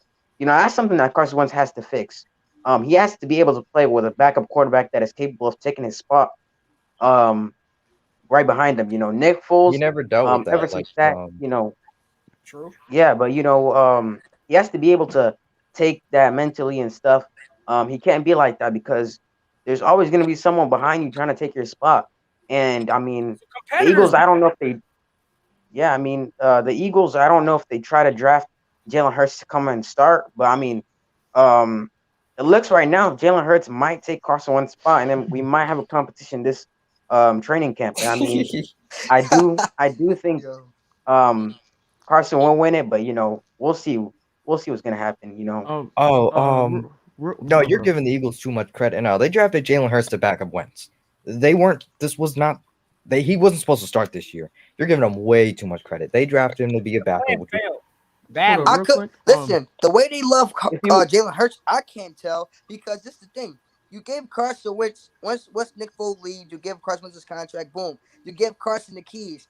the following year when he took us to playoffs, when we damn near had everybody but besides Jason Kelsey and Carson Wentz, who was a third stringer, to take him to the playoffs. Got hurt. Came back this year. Carson Wentz Carson Wentz was bad this year, but Carson Wentz played so horrible that you had to put in Jalen Hurts. And even when you put in Jalen Hurts, you could tell the game plan was simplified and was better for Jalen Hurts for him to succeed. Look at the Packers game. When Doug Peterson finally gave the reins over to Press Taylor was rolling out Carson Wentz. At first, you were like, oh, this shit about to work. Then they stopped it, and Carson Wentz looked like the Carson Wentz that we knew for 12 previous weeks. So with Jalen Hurts, it's like, although he beat the Saints, I Well, wasn't that all coaching excited staff gone because now. the defense stepped up. Miles Sanders had a breakaway run. The offensive line played a lot. Like Jalen Hurts was only a minimum of the percentage to why we won the Saints game or why we won the game in general. You know what I'm saying? Because we lost at Dallas because they didn't run the ball. We lost at Arizona because I guess I don't want to say he couldn't win a shootout, but the play calling was just atrocious. It was So it's bad. like, you know what I'm saying? Real Second quick, half, we only scored 6 points. Let me go ahead. Nah, so Oh, real let me- quick, fellas, listen. I'm asking because, hey, listen, it look like I got one more person I'm going to try to bring up here just before I get off this thing, fellas. But, hey, listen, real quick, I need to get y'all's quick roundabouts. Let me know. We got the Super Bowl coming up this Sunday. Real quick, throw me out y'all's thoughts real quick. I don't think I've heard nobody pulling for Tom Brady yet. That's kind of sad. But, hey, well, we're going to get to you because I need to know. I need to hear it. Let's start with you, Bashir, and then we'll go Philly Joel, Eagle season, the infamous. Y'all let me know real quick. What's y'all's thoughts real quick coming up on this upcoming Super Bowl? Who you got here? I got Tom Brady. Tom Brady about to spank that ass. Tom Brady about to get that 7th round. He's about to get the 7 ring, bro. Tom Brady, listen, Tom Brady is about to. I don't know, bro. It's like you can never bet against Tom Brady. You can never bet against Tom Brady. He's gonna pass Jordan. Yeah, my money is on Tom Brady, bro. My money on Tom Brady. Ooh, all right, Joel. What you got, bro? Who you? Hey man, see, I'm torn because I don't care for Tom Brady anymore. Once we beat him in the Super Bowl, I stopped caring. He could have won like 10 more. I don't care. We beat him. I would actually use that as an argument. We're the only ones to beat Brady. Anyway. Yes, sir. The reminder. Us and Eli twice. But at the same time, I kind of want Reed to win a second one. Just so the Twitter can just freak out and be like, we should have kept Andy Reid. But man, I don't know. You know what, man? I'm going Tom.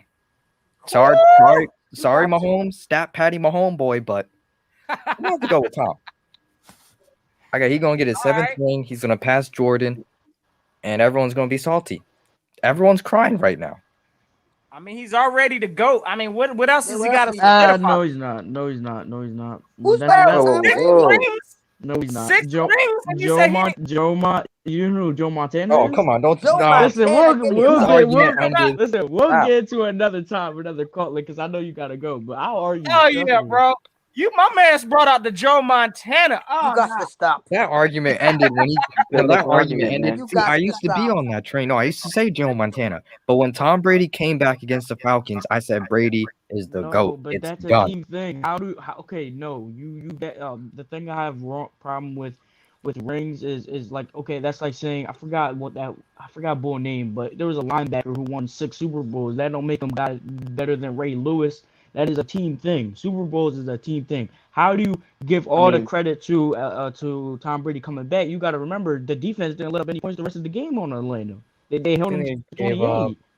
He got 3. They had a field goal, and that was it. And then you had Adam Vinatieri saving his first Super Bowl. Then D4 bailing him out. Then there's pass interference this year. Okay, who drove him then? Who drove him down the field? Bro. Tom Brady got more wins than damn franchises, and you're talking about he not the GOAT? Get out of here. Bashir, that is team thing. That is a team thing. You don't win. Nobody wins football games by themselves. That's a Tom Brady thing. Tom Brady got 33 wins. Nah, it got to be the Tom Brady effect. I mean, if Tom Brady's coming from the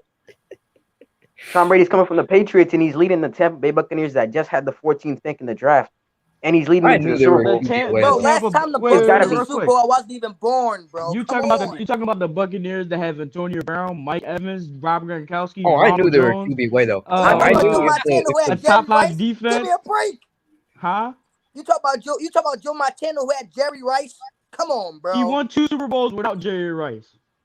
No, But I knew Tom Brady the wanna Bucks. he about to win a Super Bowl without the Patriots. Tom Brady ain't win a Super Bowl with Randy Moss, and he had him for 3 years.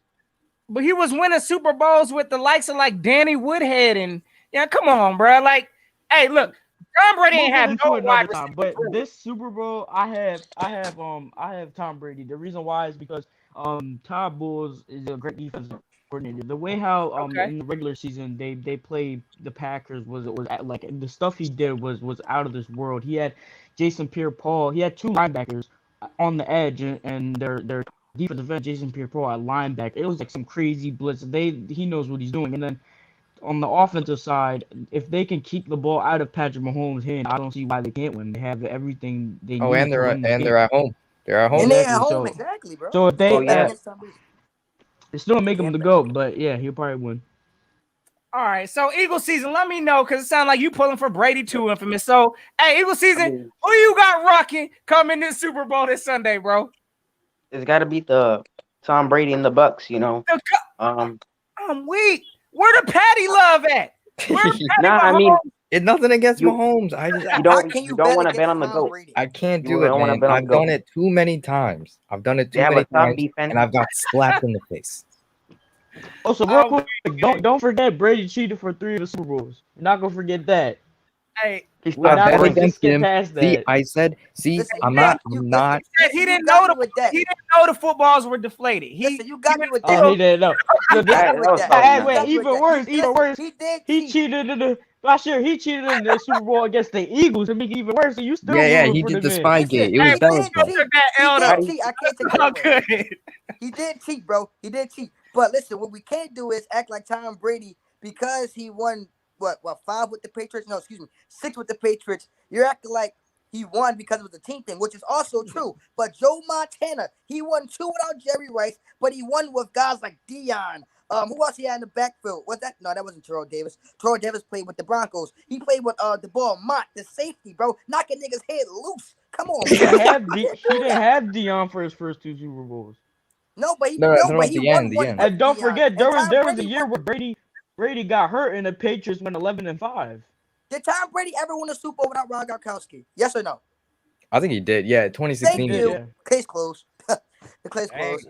I think he won. Wait, no, that was the year they you played gotta us. come They back lost in here them. and put me and Bashir in a single No, one, see- and then we're gonna go at it. Listen, bro, we gotta go at it, bro. Tom Brady's the GOAT, bro. What quarterback do you know leaves a conference? Well, excuse me, leaves a team, goes to the next conference, and go back to the Super Bowl? Nobody. Notion. See, I have a very I have a record of betting against Brady, saying he's gonna lose, and he slaps me in the face and wins. I did it against. When I bet against him against the Seahawks, I said he was gonna lose to Russell Wilson. They didn't because. Yeah.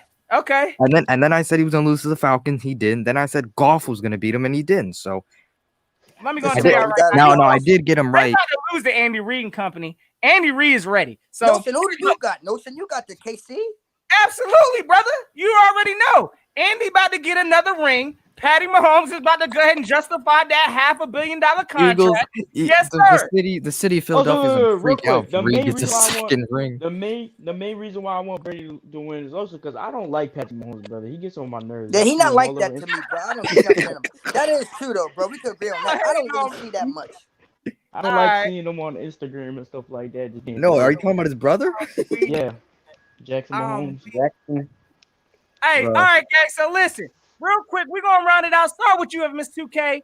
Hey, listen, let them know where to find y'all at, because I know y'all creating content too. If you do, put your channel out there.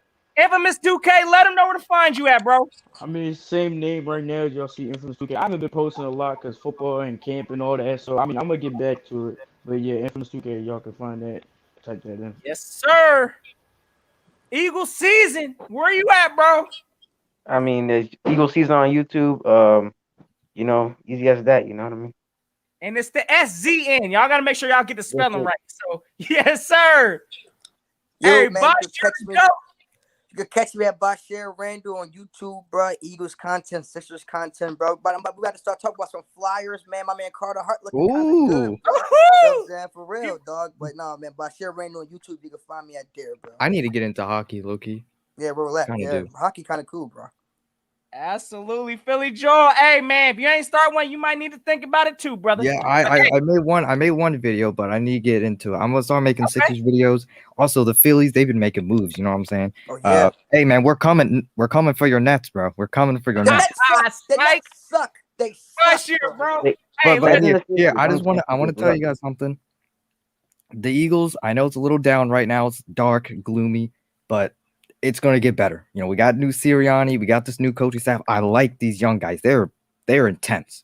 Like they're gonna get the best out of these players. They're not soft like Doug Peterson's staff. So especially the at what number 6? Who you drafting? hey, I've already put it out there. For me, I'm going. I want immediate help. So I want a wide receiver. Give me either Jamar Chase or Devontae Smith. It's that simple. I'm gonna be honest. Play around with it. If they, like as Who much do as you I want, want to, Bashir?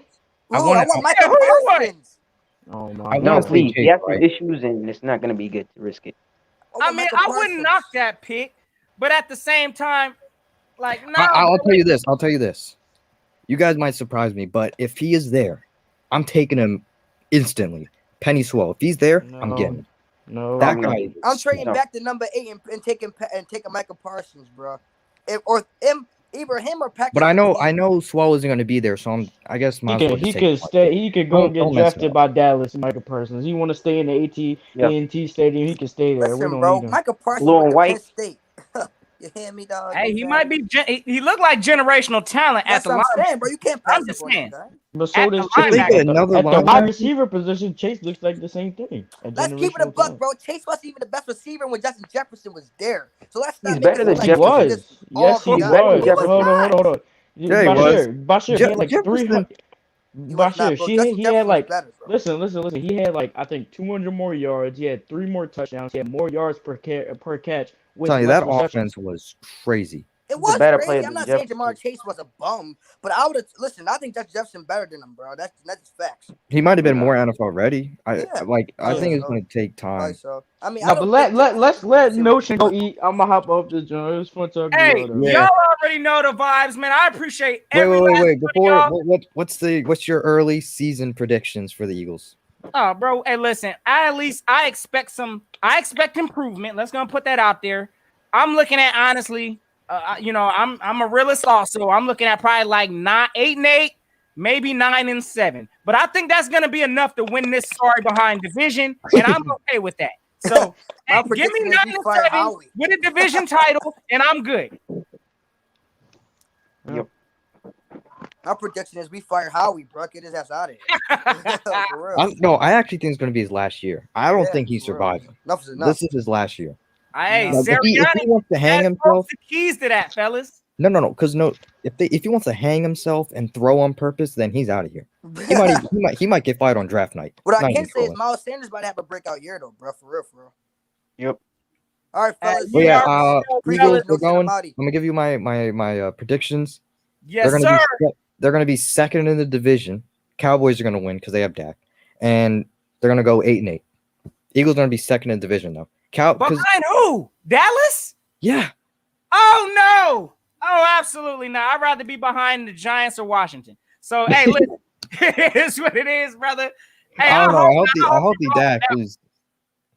I don't know. We'll see. We'll see what the offseason is. But right now it's 8-8. Hey, I love it, Philly Joy. Hey, anytime, brother. You know you welcome on this channel. Also, hey, appreciate you for stopping by, my guy. Hey, you know the vibes. Till next time, brother. Notion gang, salute. We got to get that second ring, baby. Ring check. You already know Nick Sirianni. We working on it, brother. Let's get it. Already, gang. Hey, listen. I appreciate every last one of y'all for stopping by this thing. Again, hey, look, we done been rocking for about 2 hours and 45 minutes. Hey, the long way. Y'all know how it go. But at the same time, listen, I got expectations for this team, and I'm not walking looking for the cliff just because of no Nick Sirianni press conference where he stumbled over his words. It is what it is. I do the same thing from time to time. I ain't mad at the man. But come time when training camp starts, I'm going to be watching Nick Sirianni. Hey, come once training camp starts, I better either see Carson out there or he need to be off this team. Straight and simple like that. But, gang, listen, y'all make sure, again, if y'all haven't already, if y'all new to the ride, Hey, expect more videos. Y'all already know what to do. Go hit that subscribe and activate that notification bell, because y'all know how I do it. Sometimes I pop live on different times, so y'all know the vibes. But gang, it's always fly, Eagles, fly. Y'all make sure y'all have yourselves a fantastic Eagles day. We need another one of these, Nick Sirianni. Let's go and get it, brother. Hey, and until next time, y'all know what it is. Gonna keep the notion.